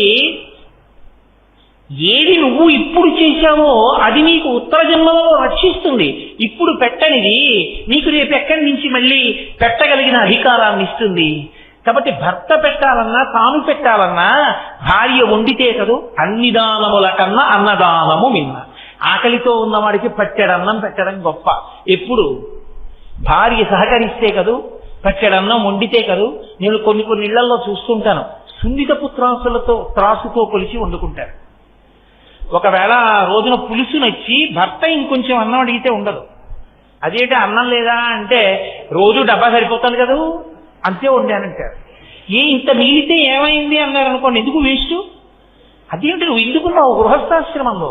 ఎవరూ లేకపోతే భూతబలి బయటపడాయి, పక్షులు తింటాయి, కాకులు తింటాయి, కుక్క తింటుంది, పంది తింటుంది. నువ్వు అలా గిన్నెలో ఉన్న కరిమెతుకు నీకు సరిపోవడానికి మాత్రమే వండుకు తినడం అలవాటైతే వచ్చే జన్మలో ఒక మెతుకు నీకు పెట్టడం ఎలా కుదురుతుంది? కనీసం అడుగునున్నది తీసి పెట్టడానికి కూడా మిగల్చకపోతే ఒక గుప్పెడు. కాబట్టి నేర్పారు మనకి శంకరాచార్యులు వారు, నేర్పింది మనకి అన్నపూర్ణ. అమ్మ అన్నం పెట్టేటప్పుడు అయోగ్యుడని పెట్టదు, అయోగ్యుడి కోసమే ఎదురు చూసి పెడుతుంది. అయ్యో వీడు దారి తప్పిపోయాడు, నాన్నగారితో కలిసి తినలేదని రాత్రి మెలకువగా ఉండి వాడిని కూర్చోబెట్టుకుని అన్నం పెట్టి ఏడుస్తుంది. ఒరే నాన్నగారు బాధపడుతున్నారు, ఏమిట్రా నీ కర్మ, ఈ చీకట్లో వచ్చి అన్నం తింటాం, నాన్న ఇలా చేయకురా అని ఏడుస్తుంది తల్లి. అందుకే ఇప్పటికీ మీకు కేరళలో చెరుప్పన్నం అని ఒక క్షేత్రం, అక్కడ అన్నపూర్ణేశ్వరి అమ్మవారి యొక్క క్షేత్రం. ఆ క్షేత్రంలో ఏం చేస్తారంటే వచ్చిన వాళ్ళకి ఎవరికి అన్నం లేదనరు, అలా పెడతారు అన్నం. పెట్టేసి రాత్రి 10 అయిన తర్వాత ఒక బస్తాడు బియ్యం అన్నం వండుతారు, 100 కిలోల బియ్యాన్ని అన్నం వండుతారు. అన్నం వండి పొద్దున్న అందరికీ ఏం పెట్టారో అవన్నీ మళ్ళీ వండుతారు. వండి వేడిగా ఈ పదార్థాలు అన్నం పట్టుకెళ్ళి చీకట్లో గుడి వెనకాతల ఉన్న అరణ్యంలో పెట్టి వచ్చేస్తారు. కొన్ని అరిటాకులు, మంచినీళ్లు అన్ని పెట్టి వచ్చేస్తారు. ఎందుకంటే అమ్మా వాడి కర్మ, దారి తప్పిపోయాడు, దొంగగా ఉన్నాడు, 10 మందిలో వచ్చి అన్నం తింటే పట్టుకుంటారు. అందుకని వాడు ఎక్కడో చీకట్లో బతుకుతున్నాడు, కానీ వాడికి అన్నం కావాలిగా, అమ్మ పెట్టకుండా ఎలా ఉంటుంది? అది అన్నపూర్ణమ్మ దేవాలయం అయినప్పుడు అందుకని అడవిలో పెట్టి వదిలేస్తారు, దొంగలు వచ్చి తినేడతారు అన్నం. అన్నపూర్ణమ్మ ప్రసాదానికి దొంగని కూడా దూరం చేయదు, అది విచిత్రం. అది ఆ అమ్మ వైభవం. కాబట్టి ఆవిడ భర్తకి పెడితే అలా పెడుతుంది, అతిథులకు పెడితే అలా పెడుతుంది, బిడ్డలకు పెడితే అలా పెడుతుంది. అందుకే అసలు ఇల్లు అన్న మాట ఎప్పుడంటే ఇల్లాలుంటే, ఇల్లాలు లేని ఇల్లే కాదు, అదో సత్రం, అదో గది, అదో మఠం అంతే. అందుకే శాస్త్రం అంది, నీ మొహం నువ్వు ఉంటే ఇల్లు అవ్వలేదు, ఆవిడుంటేనే నీకు ఇల్లు అయింది. గృహిణి గృహముచ్యతే. గృహిణి ఇల్లాలు ఎక్కడుందో దాన్నే ఇల్లని పిలుస్తారు. ఆవిడ తిరుగుతుంటే ఆవిడ పట్టాల చప్పుడు వినపడి, ఆవిడ గాజుల చప్పుడు వినపడింది, అది ఐశ్వర్యం, అది ఇల్లు. తప్ప నీకు ఎన్నైనా ఉండొచ్చు, నువ్వు వెళ్ళేటప్పటికి ఆవిడొక్కత్తి లేకపోతే, ఆవిడొక్కత్తి కానీ వెళ్ళిపోతే అంటే నా ఉద్దేశం శరీరం వదిలిపెట్టేసినట్టయితే పురుషుడికి సంబంధించినంత వరకు అది ఇల్లు కాదు, అది గృహము కాదు. ఎప్పుడు గృహము అంటే గృహిణి ఉన్నంతసేపే.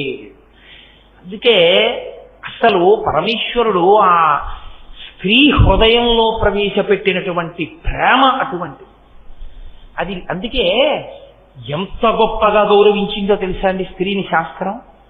పురుషుడు ప్రణిపాతం చెయ్యాలి, నేల మీద పడి నమస్కారం చేయాలి, సాష్టాంగం చెయ్యాలి.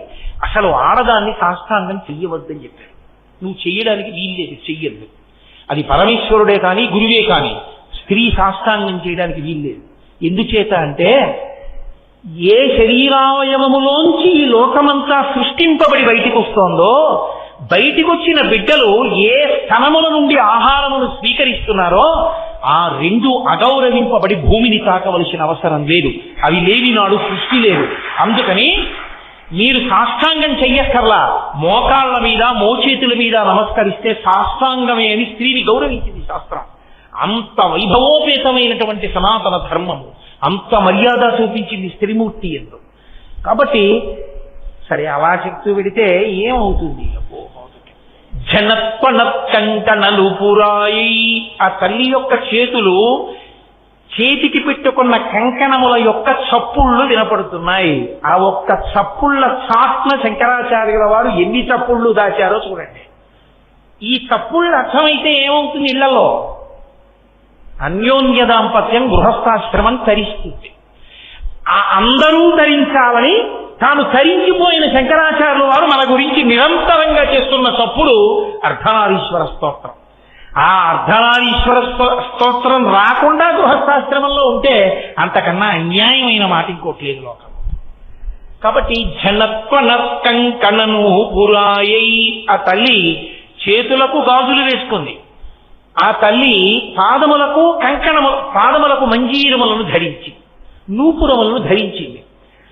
పాదములకు పెట్టుకున్నటువంటి నూపురములు అంటే మంజీరములు ఎందుకు ధరిస్తుంది అంటే, పాదములు శోభతో ఉంటాయి.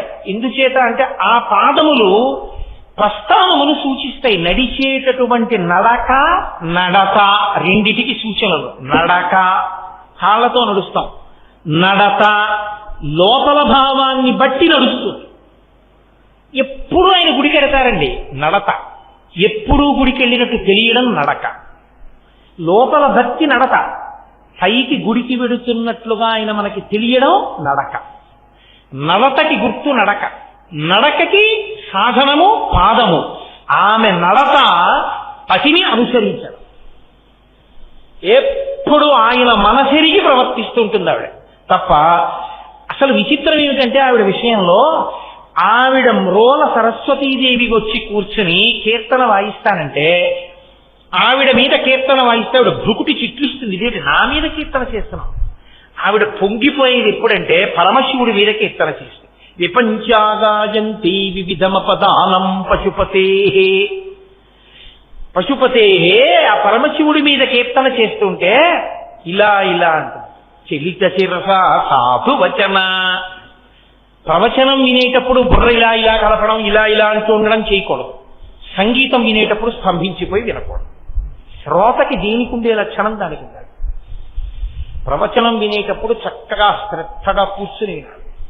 సంగీతం వినేటప్పుడు అలా కూర్చున్నాం అనుకోండి, ఏమిటో వీళ్ళకి నచ్చిందో నచ్చలేదో అనుకుంటాడు. సంగీతం వినేటప్పుడు మీరు ఇలా ఇలా అంటున్నారు అనుకోండి పాడేవాడికి ఉత్సాహం. ప్రవచనం చెప్పేటప్పుడు ఇలా ఇలా అంటున్నారు అనుకోండి, ఎందుకు అలా అంటున్నారు, వాళ్ళందరికీ నచ్చిందా అక్కడైతే తప్పు చెప్తారా అనుమానం వస్తుంది. అలా ఊగిపోకూడదు పావుల్లాగా ప్రవచనాల్లో, శ్రద్ధగా కూర్చుని ఉండాలంటే. కాబట్టి చలిత శిరస, శంకరాచార్యుల వారి కవిత్వం అంటే అలా ఉంటుంది. ఎక్కడ ఎలా ఉండాలో అలా ఉండడానికి ధర్మాన్ని చూపిస్తుంటారు ఆయన. అమ్మవారు అలా తల కదుపుతూ ఉంటుంది. కాబట్టి ఆవిడ ఎప్పుడూ శివుడి గురించి స్తోత్రాన్ని ఇష్టపడుతుంది, శివుణ్ణి అనుగమిస్తుంది, శివ వైభవాన్ని నిలబెడుతుంటుంది. అది ఆమె నడత. కాబట్టి ఆమె పాదములకు ఎప్పుడూ కూడా సువాసిని లక్షణములకు సంబంధించినటువంటి ఆభరణములు అలంకృతములై ఉంటాయి. ఆ పాదములు ఎప్పుడూ పసుపు రాసుకుని పారాణితో ఉంటాయి. ఆ పాదములకు ఎప్పుడూ మంజీరములు ఉంటాయి. ఆ మంజీరములకు మువ్వలు ఉంటాయి. మట్టెలు పెట్టుకుంటుంది తల్లి. మట్టెలు పెట్టుకుని ఆవిడ నడిచి వెడుతూ ఉంటే లలితా సహస్రనామ స్తోత్రంలో వ్యాస భగవానుడు అంటాడు, మరాళీ మందగమన. మరాళీ మందగమన అని రెండుగా విడదీయకూడదు. మరాళీ మందగమన. ఆమె ఆడహంస ఎంత మెల్లమెల్లగా నడుస్తుందో అంత అందంగా నడుస్తుంది. నడకలకి ప్రసిద్ధి వహించినది ఏది అంటే హంస. హంస నడిచేటప్పుడు అంత అందంగా నడుస్తుంది.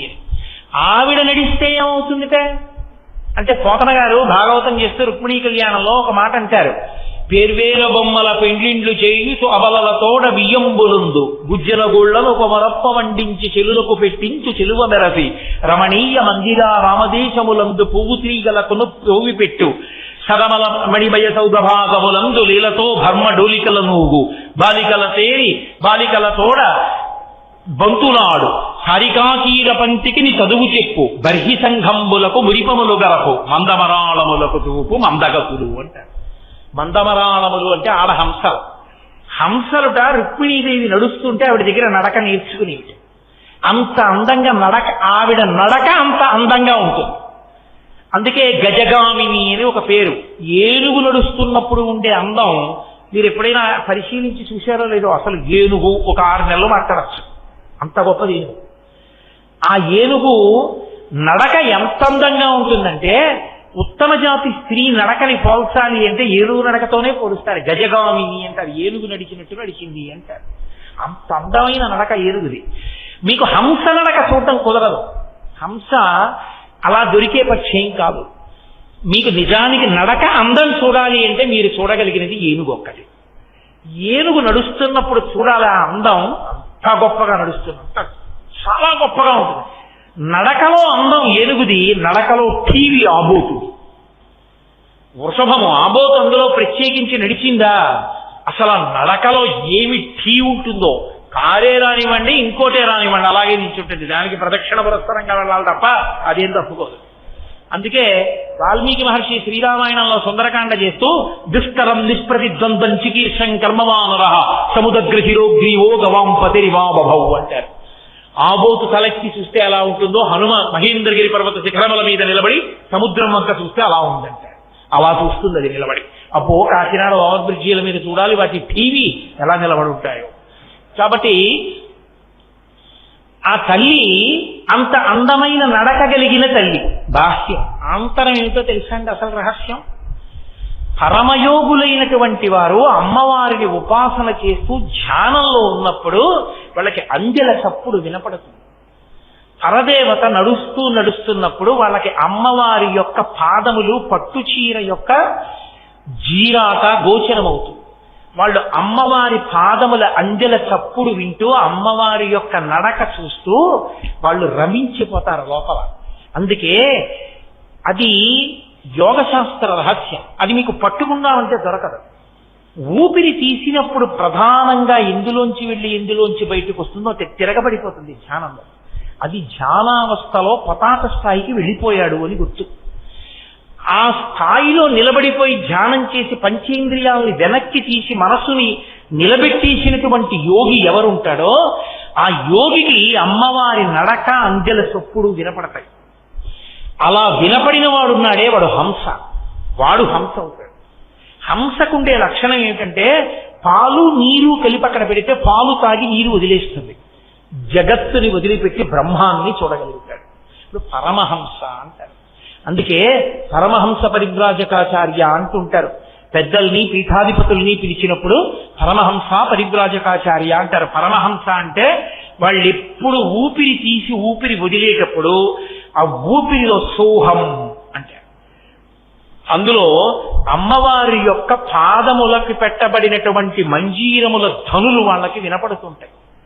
అలా వినబడగలిగినట్టుగా ఆ ఊపిరి తీసి ఊపిరి విదిలి పెట్టగలిగిన ధ్యానావస్థకి వెళ్ళిపోయిన యోగులు మహానుభావులు, వాళ్ళు అనుభవిస్తారని. పరమాచార్య స్వామి మహానుభావులు నడిచిన దైవం ఆయన, అపర శివావతారం.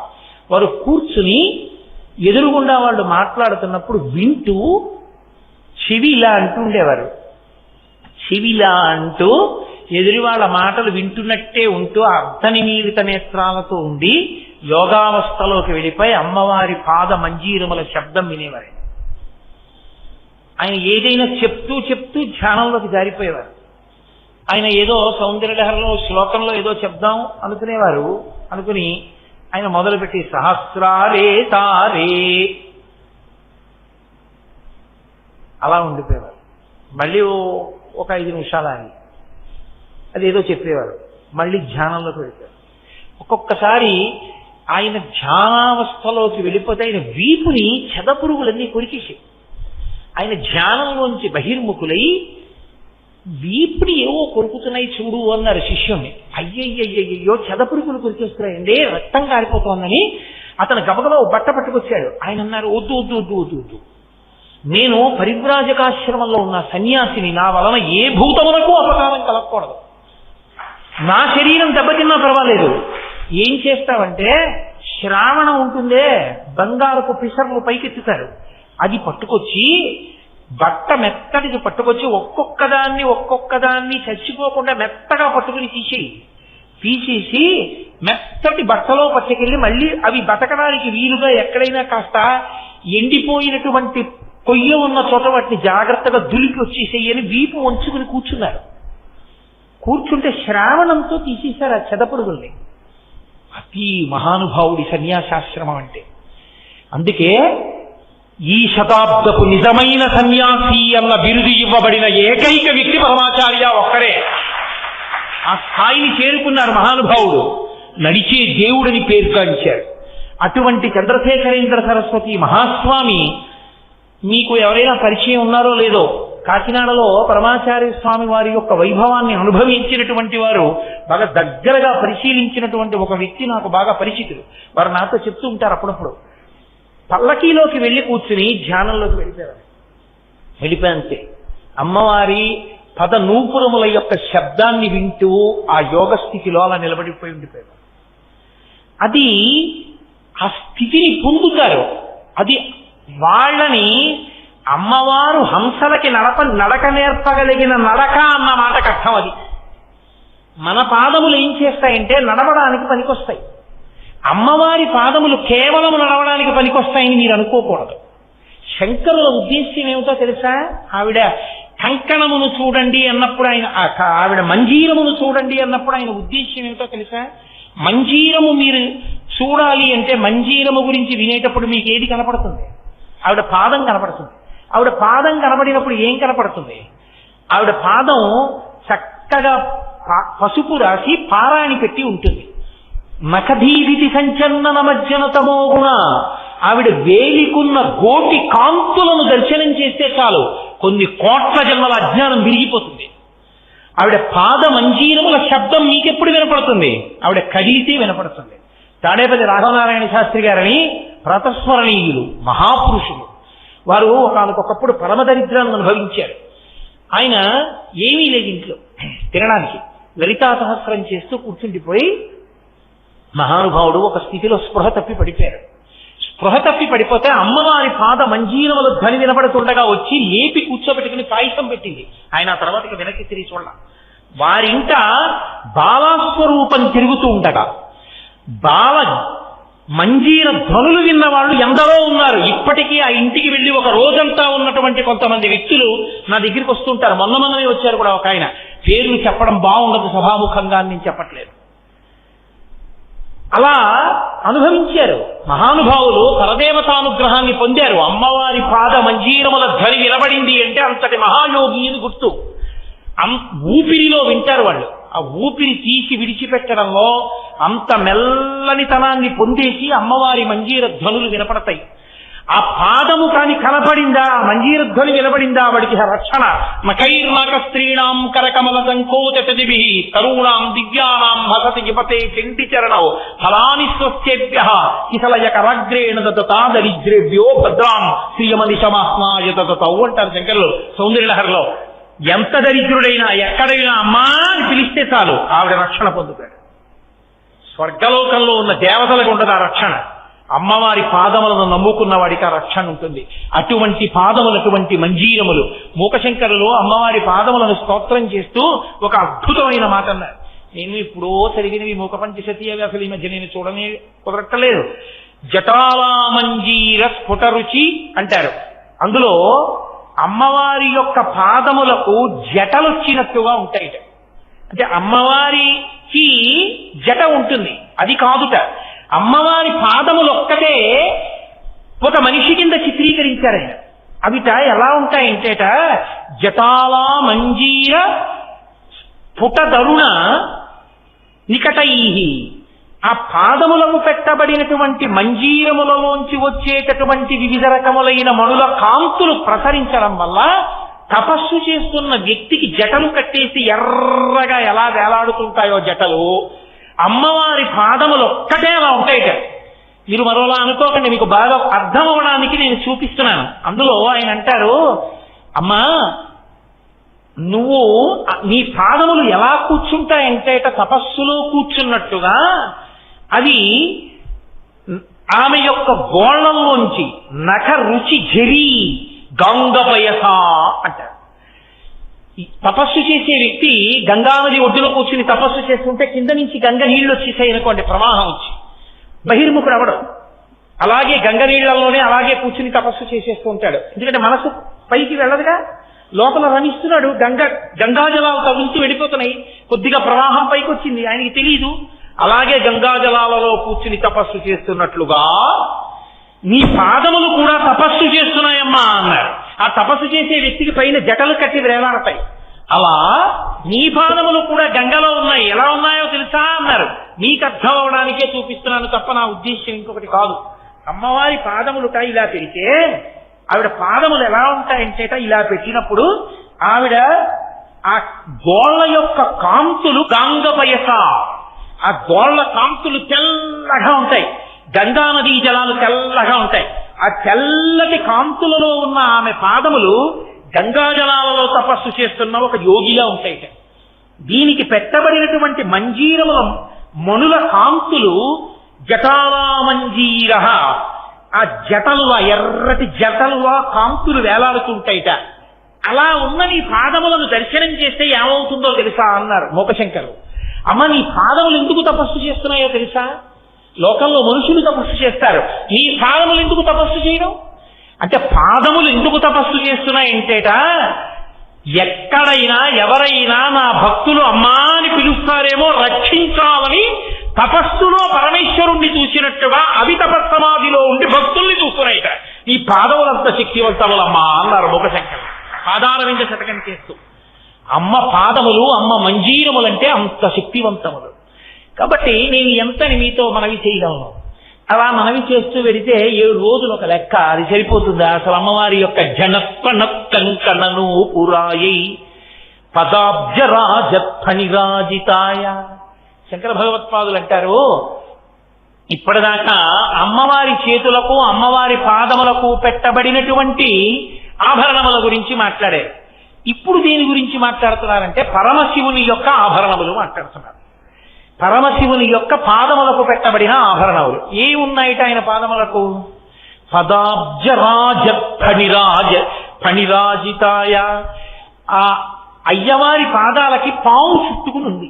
అది కూడా పాములు కాదు, పదాబ్జరాజత్ఫణిభూషితాయ. ఫణిరాజు అంటే పాములలో రాజు ఎవరుంటారో అటువంటి రాజు, ఆ పాముల రాజు చుట్టుకుని ఉన్నాడు. ఇందుకలా పాములు చుట్టుకోవడం ఏంటి? ఆవిడ చక్కగా మంజీరములు పెట్టుకుంది, చక్కగా చేతులకి కంకణములు వేసుకుంది. ఆ ధ్వని, ఆ పాదాలు, ఆ పసుపు, ఆ పారాణి, ఆ బొట్టు నిజంగా ఎంత వైభవోపేతంగా ఉంది. పాదానికి పాము ఉండడం ఏంటి? పామును చుట్టుకోవడం ఏంటి? అని అర్థం ఉందా? మనకి తెలియకపోతే గబుక్కుని ఏమనేస్తామంటే, ఏమిటోనండి అమ్మవారి వైభవం ఎవరు, ఈయనేమిటండి, ఈయన ఎలా దొరికాడండి ఆవిడికి అనేస్తాం. కానీ ఆయన ఎంతటి మహానుభావుడో చెప్పడమే శంకరాచార్యుల వారి ప్రజ్ఞ. పదాబ్జరాజత్ఫణిరాజితాయ అని కదా, పాముల రాజు చుట్టుకున్నాడని కదా. దానికి ఒక పెద్ద రహస్యం ఒకటి ఉంది, ఎందుకు పరమశివుడు అలా చుట్టుకుంటాడు అన్నదానికి. ఒకానొకప్పుడు పరమశివుడు తాండవం చేశాడు. ఆ తాండవాన్ని మహాప్రళయమునందు చేసేటటువంటి తాండవం అంటారు, అది మహాతాండవము. ఆ తాండవం చేసినప్పుడు ఇంకా లోకాలు ఏమి ఉండవు, అన్నిటినీ తనలోకి తీసేసుకుంటాడు. అప్పుడు ఎవరు ఉండరు. ఇంకా మహాప్రళయ సాక్షిణి అమ్మవారు ఒక్కరే చూస్తుంది, దాన్ని ప్రళయ తాండవము అంటారు. అలాగే ఇంకొక తాండవం ఉంటుంది, దాన్ని ఆనంద తాండవము అంటారు. పరమ సంతోషంతో ఈ లోకాలన్నిటినీ కూడా నడిపిస్తూ ఉంటాడు. ఆ నడిపించే స్వరూపంలో ఆనంద తాండవం చేస్తారు. ఆనంద తాండవం చేసే సభకే నటరాజ సభ అని పేరు. చిదంబరంలో ఉంటుంది అది. చిదంబరం వెడితే చూడవలసింది ఇది అంటే ఆకాశలింగం నటరాజు. నటరాజుగా అక్కడ ఉంటాడు, చిత్ సభ అంటారు. ఆ సభలో నటరాజస్వామిగా నిలబడి ఉంటాడు ఆయన. ఆ నటరాజస్వామిగా నిలబడి చేసేటటువంటి తాండవాన్ని ఆనంద తాండవము అంటారు. అలాగే ఊర్ధ్వతాండవము అని ఒకటి ఉంటుంది, మీరు ఎప్పుడైనా చూశారో లేదో. ఆయన కాలు ఇలా పైకెత్తేసి ఈ పైన ఉన్నటువంటి ఆ పై కప్పు ఏది ఉందో దాన్ని పాదంతో తాకుతాడు. అప్పుడు ఎలా ఉంటాడంటే ఇలా 2 కాళ్ళు ఉండవు, ఒక కాలు ఇలా ఉంటుంది, ఒక కాలు ఇలా ఉంటుంది, అలా ఉంటాడు. అలా ఉన్న ఊర్ధ్వతాండవమూర్తి అంటారు దాన్ని. అలా కాలు పైకెత్తినటువంటి తాండవమూర్తి. ఇంకొక తాండవం ఉంటుంది, 7 రకాల తాండవాలు ఉంటాయి. ఇప్పుడు ఆ తాండవాలన్నీ చెప్పి వాటి అర్థాలు చెప్పడం కష్టం కాబట్టి నేను అసలు విషయాన్ని చెప్పే ప్రయత్నం చేస్తాను మీతో. అజప తాండవము అంటారు. అజప తాండవము లేదా అజప నటనము అని పిలుస్తారు దాన్ని. అజప నటనము అని ఎందుకు పిలుస్తారంటే, జపం చేసేటప్పుడు కదలికలు ఉంటాయి లోపల. ఎందుకుంటాయంటే, జపం చేసేటప్పుడు ఊపిరి పీల్చి ఊపిరి విడిచిపెడుతూ బీజాక్షరాల్ని పలుకుతూ ఉంటాడు. ఆ బీజాక్షరాల్ని పలుకుతూ ఉన్న కారణం చేత శరీరంలో ఉండేటటువంటి నాడులన్నీ ఆ శక్తిని పొందుతాయి. అవి విశేషంగా నాడులు శక్తితో నిండిపోతే ఏమైపోతుందంటే, ఆ శక్తితోటి ఏ మంత్రాధిష్టాన దేవతని ధ్యానం చేస్తూ బీజాక్షరం పలికారో ఆ మంత్రాధిష్టాన దేవత కనపడుతుంది కొన్నాళ్ళకి.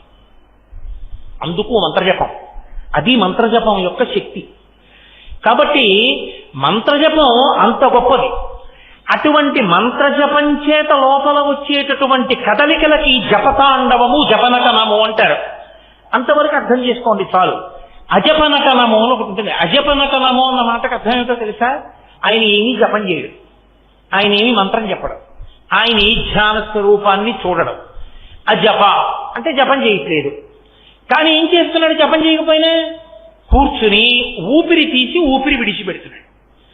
ఊపిరి తీసి ఊపిరి విడిచిపెడుతూ ఆయన లోపల ఒక దాన్ని చూస్తున్నాడంతే, జపం చేయట్లేదు. ఎవరు? దీన్ని త్యాగరాజస్వామి చేశారు. త్యాగరాజస్వామి అంటే నా ఉద్దేశం వాగ్గేయకారుడైన త్యాగరాజస్వామి వారు కాదు, నేను ఆయన గురించి మాట్లాడటం లేదు. ఎక్కడ త్యాగరాజస్వామి వారు పుట్టారో అక్కడ తిరువారూరులో త్యాగరాజస్వామి అన్న పేరుతో ఉన్నాడు పరమశివుడు. ఆయనకి త్యాగరాజస్వామిని పేరు ఎందుకు వచ్చిందో తెలుసా అండి? తిరువారూరులో అజపతాండవం చేస్తాడు. అక్కడ అజపనటనం చేస్తాడు. అజపనటనం అంటే అది ఒక్క శ్రీ మహావిష్ణువు గుండెల్లోనే చేస్తాడు. విష్ణువు ఎప్పుడు లోపల పరమశివుణ్ణి చూస్తూ ఉంటాడు. అందుకే శివస్య హృదయం విష్ణోశ్చ హృదయం శివ. ఆయన కూర్చుని లోపలికి చూస్తూ సంతోషిస్తున్నాడు పరమశివుణ్ణి. ఇప్పుడు ఆనంద తాండవమూర్తి అనుకోండి, కాలిలా పైకెత్తుతాడు, కదులుతాడు. విష్ణువు యొక్క హృదయంలో అలా కదిలి తాండవం చేయడానికి అవకాశం ఏది? అలా కదలలేదు. అందుకని ఆయన ఏం చేస్తాడంటే శివుడి యొక్క నటనాన్ని, అందుకే త్యాగరాజ నటనము అజప నటనము అని పిలుస్తారు దాన్ని. ఊపిరి తీసేటప్పుడు ఏమవుతుందని, ఇప్పుడు నేను అన్నాను అనుకోండి, నా ఉరప్పంజరం విచ్చుకుంటుంది, నేను అని వదిలేశాను అనుకోండి, ఉరప్పంజరం సంకోచిస్తుంది, చిన్నదైపోతుంది. ఊపిరి తీస్తే పెరుగుతుంది, ఊపిరి వదిలితే తగ్గిపోతుంది. విష్ణువు ఊపిరి తీసినప్పుడు కదులుతాడు, విష్ణువు ఊపిరి వదిలేస్తుంటే తగ్గిపోయి నిల్చుంటాడు. విష్ణువు ఊపిరి తీసుకుంటే కదులుతుంటాడు, మళ్ళీ వదిలేస్తే తగ్గిపోతాడు. ఈ కదిలి తగ్గి కదిలే కదలికలను ఎవరు చూస్తుంటారు? విష్ణువు చూస్తుంటాడు. అది అజపనటనం అని పేరు. దాన్ని అజపతాండవం అంటారు. ఒకప్పుడు ఏమైందంటే శ్రీ మహావిష్ణువు అలా చూసి సంతోషిస్తున్నారు. ఆయనకు ఒక విషయం గోచరించింది, లోకానికి ఒక పెద్ద ప్రయోజనం కలగవలసిన సమయం ఆసన్నమైంది అని ఆయన అదే పనిగా శివుడి వంక చూస్తూ ఆనందపడిపోతున్నారు. అన్నప్పుడు కదిలిన శివుడు, అన్నప్పుడు కదలికల్ని దింపేస్తున్న శివుణ్ణి చూస్తూ మురిసిపోతున్నారు. ఆయన మురిసిపోతుంటే విష్ణువు బరువెక్కారు. ఆయన బరువెక్కితే శేషుడికి అనుమానం వచ్చింది. ఎందుకని కిందనేగా ఉంటాడు శేషుడు ఎప్పుడు, మరి శేషపాంకం మీదేగా పడుకుంటారు. స్వామి మీరు బరువెక్కిపోతున్నారు, ఎందుకు ఇలా బరువెక్కుతున్నారు అని అడిగాడు ఆదిశేషుడు. ఆయన అన్నారు, నేను లోపల అజపతాండవం చూస్తున్నాను, శివుణ్ణి చూస్తున్నాను అన్నారు. అంత బాగుంటుందా శివనృత్యం అన్నారు. చూస్తే నీకు తెలుస్తుంది అన్నారు. ఎక్కడ చూడమంటారు అని అడిగారు. చిదంబరం వెళ్ళు, చిదంబరంలో చిత్సభలో నటరాజస్వామిగా ఆనంద తాండవం చేస్తాడు, వెళ్ళి చూడమంటారు. చిదంబరం వచ్చాడు ఆదిశేషుడు. ఏ రూపంలో వచ్చాడో తెలుసా అండి? ఆదిశేషుడుగా రాలేదు, పతంజలి అన్న పేరుతో వచ్చాడు. అందుకే పతంజలి యోగశాస్త్రం ఇచ్చారు, పతంజలి వైద్యశాస్త్రం ఇచ్చారు, పతంజలి మహాభాష్యం ఇచ్చారు, వ్యాకరణం. మనుష్యులకి కావలసిన రోగాలు పోవడానికి ఔషధి, యోగము, వాక్కుకి కావలసిన వ్యాకరణము, 3 ఇచ్చారు పతంజలి. అందుకే మహాభాష్య వ్యాఖ్య అంటారు ఎవరు, మూకశంకరులు మూక పంచశతిలో. అటువంటి పతంజలి, ఆదిశేషుడు పతంజలిగా వచ్చే ముందు ఒక తల్లి, నాకు ఎల్లైనా లోకమునందు అపారమైన ఖ్యాతి గణించవలసినటువంటి కొడుకు కలగాలి అని ఆవిడ పేరు కొనిక. కొనిక అన్న తల్లి సూర్యనారాయణమూర్తిని ఉపాసన చేస్తూ 2 చేతులు చాపి అంజలి ఘటించి నిలబడింది, సూర్యుడి వంక చూస్తూ మీ అనుగ్రహంతో నాకు కలగాలని. ఇక్కడ నుంచి శేషుడు కదిలిపోయాడు అనుకోకూడదు, శేషుడు అక్కడ ఉంటాడు. శేషాంశ కదిలింది, కదిలి భూమండలం మీదకి వస్తోంది చిదంబరంలో చూద్దామని. ఆయన వస్తూ ఉంటే సూర్యుడు చూశాడు. చూసి కొనిక లోకమునందు అపారమైనటువంటి కీర్తి గణించవలసిన కొడుకు కావాలని అడిగింది. కాబట్టి వెళ్ళి నువ్వు ఆవిడకి కొడుకుగా పుట్టు అన్నాడు. అనేటప్పటికీ ఆదిశేషుడు చిన్న పాము పిల్లై అంజలి ఘటిస్తున్నటువంటి కొనిక చేతి మీదకి వచ్చి పడ్డాడు.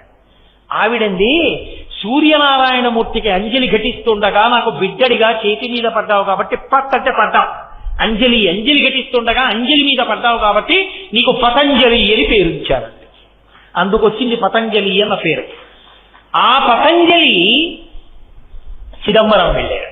చిదంబరం వెళ్ళి నటరాజస్వామి వారి యొక్క ఆనంద తాండవాన్ని చూశారు.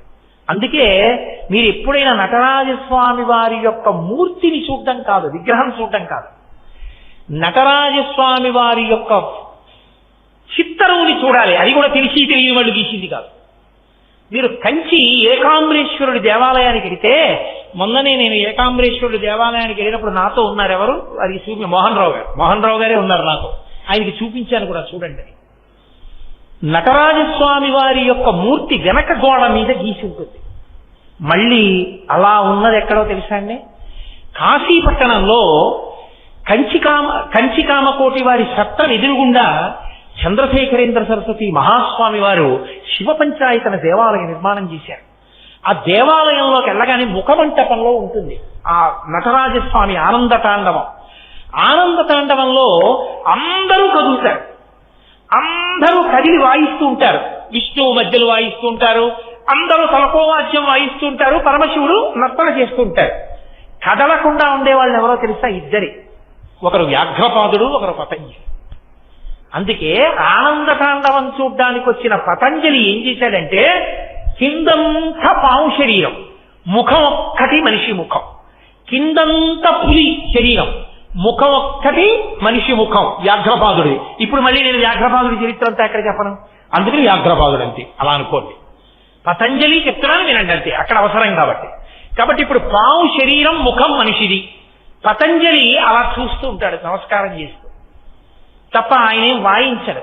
చూసి మురిసిపోతుండేవాళ్ళు వాళ్ళిద్దరే, మిగిలిన వాళ్ళందరూ వాద్యాలు మోగిస్తారు. అట్నుంచి వ్యాఘ్రపాదుడు చూస్తుంటాడు. ఆదిశేషుడు గడు పతంజలిగా వచ్చి ఆనంద తాండవాన్ని చూస్తున్నాడు. చూశాడు చూశాడు చూశాడు చూశాడు పొంగిపోయాడు. పొంగిపోయి వీళ్ళందరి వంక చూశాడు. అందరూ ఏదో ఒకటి వాయిస్తున్నారు, తను పావు తనేం వాయిస్తాడు? బాధేసి, అరే రే నేను ఏదో ఒకటి చెయ్యాలి, ఈ ఆనంద తాండవం ఇంత గొప్పగా ఉంది పరమేశ్వరుడిది, అందుకు కదూ శ్రీ మహావిష్ణువు పొంగిపోయారు. నేను ఏదో చెయ్యాలి, ఏం చెయ్యాలని చూశాడు. చూసి ఏం చెయ్యాలో అర్థం కాక, చెయ్యడానికి నేను పావుని కాబట్టి రెండే చేయగలను. మీరందరూ చూస్తే వినలేరు, వింటే చూడలేరు. ఎందుకంటే రెండూ కలిపి ఒక ఇంద్రియంతో మనం చెయ్యం. వినాలంటే చెవులు ఉండాలి, చూడాలంటే కళ్ళు ఉండాలి. తప్ప ఒకే ఇంద్రియంతో చూస్తూ వినడం మనకు కుదరదు. చెవులు మూసేసి కళ్ళతో చూస్తూ వినమంటే కుదరదు, కళ్ళు మూసేసి చెవులతో చూస్తూ వినమంటే చెవులు చెయ్యవు. పావుకి చెవులు చూస్తాయి, వింటాయి. అందుకని నేను చూస్తూ ఇవన్నీ వింటూ మురిసిపోతానని నమస్కారం చేస్తూ ఉండిపోయాడు. అది మీరు కాశీపట్టణంలో చూడాలి. మళ్ళీ కావాలి అనుకుంటే కంచి ఏకాంబరేశ్వర దేవాలయం నటరాజస్వామి వెనక గోడ మీద చూడాలి. అటువంటి స్వరూపంతో ఉన్న పతంజలి చూసి చూసి చూసి చూసి చూస్తున్నాడు. చూస్తుంటే నంది భృంగి వాళ్ళు నవ్వారు. ఎందుకు నవ్వారని అడిగాడు. మేమందరం చక్కగా ఏదో ఒకటి వాయిస్తున్నాం, కాళ్ళ చేతులా నీకేమున్నాయో వాయించడానికి పాపం అన్నారు వాళ్ళు. వెంటనే ఆయన బాధపడ్డాడు. ఇన్నాళ్ళు ఆదిశేషుణ్ణి అనుకున్నాను, నిజమే కాళ్ళు చేతులు లేనివాడిని నేనేం చేయను పరమేశ్వర తాండవానికని. కాళ్ళు చేతులు అంటే ఏమిటి? కాళ్ళు బాగా సాగదీసి నడుస్తాం, చేతులుంటే పైకెత్తుతాం, ఏదో చేస్తాం. నందికి కొమ్ములు ఉన్నాయి, ఇంకోళ్ళకి కాళ్ళు ఉన్నాయి, ఇంకోళ్ళకి చేతులు ఉన్నాయి. కొమ్ములు కాళ్ళు చేతులు లేని కవిత్వం చెప్తాను, అద్భుతమైన కవిత్వం శివతాండవం మీద 8 శ్లోకాలు చెప్పాడు. అందుకే ఆ 8 శ్లోకాలకి ఎక్కడా దీర్ఘాక్షరం ఉండదు, ఒక్క దీర్ఘాక్షరం కూడా ఉండదు, అన్ని హ్రస్వాక్షరాలే. అంటే కాళ్ళు చేతులు కొమ్ములు లేని కవిత్వం చెప్పానన్నాడు. అలా తాండవం గురించి చెప్పిన కవిత్వం ఇంకోటి లేదు. అంత అద్భుతమైన కవిత్వం చెప్పి వాళ్ళందరూ మురిసిపోయారు. మురిసిపోయాక నర్తన చేస్తున్న శివుణ్ణి చూసి, మీ అందరూ అన్ని వాయిస్తున్నారు, నేను వాయించలేకపోయాను కదూ, కాబట్టి పరమేశ్వరుడికి నేను భూషణం అయిపోతాను, ఆభరణం అయిపోతానని ఎగిరి వెళ్లి పరమశివుడు కాలుకి చుట్టుకున్నాడు. ఓ కాలు అది శంకరాచార్యుల వారు తీసుకొచ్చి ఇక్కడ చెప్తున్నారు. పదాబ్జ రాజఖనిరాజితాయ, ఒక కాలుకి ఫణిరాజు ఉన్నవాడా అని పిలవడం వెనక ఉన్న ఉద్దేశం అది. ఆదిశేషుడంతటి వాడా పాదాన్ని చుట్టుకున్నాడు. అంత గొప్ప ఆనంద తాండవం. నటరాజు అంటే ఏమిటో తెలుసా అండి? నటరాజుగా కదలడము అన్న మాటకు అర్థం ఏంటంటే, మహానుభావుడు ఒక చేతిలో ఢమరుక పట్టుకుంటాడు, మోగిస్తుంటాడు ఇలాగా, ఒక చేతిలో అగ్నిహోత్రం పట్టుకుంటాడు, ఒక ముఖం నవ్వుతూ ఉంటుంది, జుత్తు ఇలా ఉంటుంది. మీరు ఎప్పుడైనా చూడండి, నటరాజస్వామి జుత్తు ఇలా వాలిపోయి ఉంటారు, ఇలా వేస్తారు జుత్తుని, ఇక్కడ వరకు ఉంటుంది, ఇలాగా ఇక్కడ వరకు ఉంటుంది. అంటే దాని ఉద్దేశం ఏమిటో తెలుసా? నటరాజస్వామి తాండవం చేసేటప్పుడు కొప్పు ఉండదు కదా, మరి జారిపోతుంది. ఉండిపోయి జటలు కదా ఇలా ఉంటాయి ఆయనకి. ఆయన తాండవంలో వేగంగా ఇలా అన్నాడు, ఈ జుత్తంతా జటలు ఇలా తిరిగి. ఇప్పుడు మళ్ళీ ఇటు తిరగడానికి ఆగాడు అనుకోండి, ఈ జడలు ఇలా పడిపోతాయి. ఎంత వేగంగానో ఇలా అని ఇలా అన్నాడు అనుకోండి, ఆ వేగానికి ఇటు జడలు ఇటు, ఇటు జడలు ఇటు, ఇలా నిలబడేటట్టుగా తల తిప్పగలడా ఎవడైనా? ఆయన తిప్పుతాడు తాండవంలో. అంటే మీరు అసలు ఊహించలేరు ఆ వేగాన్ని. అంత వేగంగా తిప్పుతూ పరమనవ్వుతూ ఉంటాడు, చక్కగా ప్రసన్నుడై ఉంటాడు. చంద్రశేఖరేంద్ర సరస్వతి మహాస్వామి వారి యొక్క స్మృతి చిహ్నంగా ఆయన దాదాపు 100 సంవత్సరములు జీవించారు కాబట్టి 100 అడుగుల ఎత్తున గోపురాన్ని నిర్మాణం చేసి సిమెంటుని ఇనుము వాడకుండా కేవలం పురుష జాతి శిలలు, అంటే ఒకే జాతి శిలలు ఏరి తెచ్చి 18 సంవత్సరములు రాత్రింపగళ్ళు చెక్కి పద్మశ్రీ అవార్డు గ్రహీత కారణజన్ముడని పరమాచార్య చేత ప్రస్తుతింపబడిన మహానుభావుడు గణపతి స్థపతి ఆధ్వర్యంలో అసలు అపురూప శిల్పం, తంజావూరులో ఉన్న శిల్పాన్ని అనుకరిస్తూ 1000 సంవత్సరాల తర్వాత వచ్చింది మళ్ళీ అటువంటి ఆలయం. ఎక్కడ ఇనుము సిమెంటు వాడకుండా అద్భుతమైనటువంటి గోపురంతో, స్తంభాలతో, శిల్పకళా విన్యాసంతో పరమాచార్య స్వామి వారికి మణిమంటపం కట్టి కుంభాభిషేకం చేశారు మొన్న. దానికి నాతో మా మోహన్ రావు గారే వచ్చారు. దాని మీద కూడా ఈ తాండవమూర్తి ఉంటారు, దాని మీద కూడా నటరాజస్వామి ఉంటారు. ప్రదోష తాండవమూర్తి అని గోడ మీద చెక్కారు, గురు పరంపర అద్భుతం. ఆ నటరాజస్వామి అంత వేగంగా తిప్పుతాడు, తలని జుట్టు ఇటు ఇటు అలా విసురుకుంటుంది. ఆయన ఢమరుక మోగిస్తే అర్థం ఏమిటంటే భాష అంత శబ్దములన్నీ ఆ ఢమరుకలోంచి వచ్చాయి. ఈ వచ్చినవన్నీ ఈ సమస్త సృష్టికి గుర్తు ధ్వని, ఢమరుకం. ఈ శబ్దములు సృష్టి అయితే సృష్టి అంతా లయమైపోవడమే అగ్నిహోత్రం. అందుకే ఇటు ఢమరుక, ఇటు అగ్నిహోత్రం. సృష్టికర్త, ప్రళయకర్త, మధ్యలో చిరునవ్వుతో ఉన్న ముఖం స్థితికర్త. సృష్టి స్థితి లయములను చెయ్యగలిగిన వాడను నేనే. నన్ను అందుకోవాలంటే, నన్ను తెలుసుకోవాలంటే ఊర్ధముఖ చలనం చెయ్యాలని చెప్పడానికి ఎడమకాలు పైకి లేచి ఉంటుంది, చిరునవ్వుతో ఉంటాడు. అది అపురూపమైన నటరాజమూర్తి. ఆ నటరాజమూర్తి కాలుకు చుట్టుకుని ఉంటాడు ఫణిరాజు ఆదిశేషుడు. అది మహానుభావుని యొక్క విశేషం. అంటే సమస్త లోకములకు సృష్టికర్త, స్థితికర్త, ప్రళయకర్త ఆయనే. ఆమె తీసుకొచ్చి 2 ఇడ్లీలు మా ఆయనే అని పెట్టినా ఆ 2 ఇడ్లీలు నేను తింటే ఆవిడ ఖాతాలో ఏం వేస్తారంటే పరమేశ్వరుడికి ఆవిడ బాలభోగం చేసింది, ఆవిడ పరమేశ్వరుడికి పెట్టింది ఆ 2 ఇడ్లీలు, పరమేశ్వరుడు తిన్నాడు.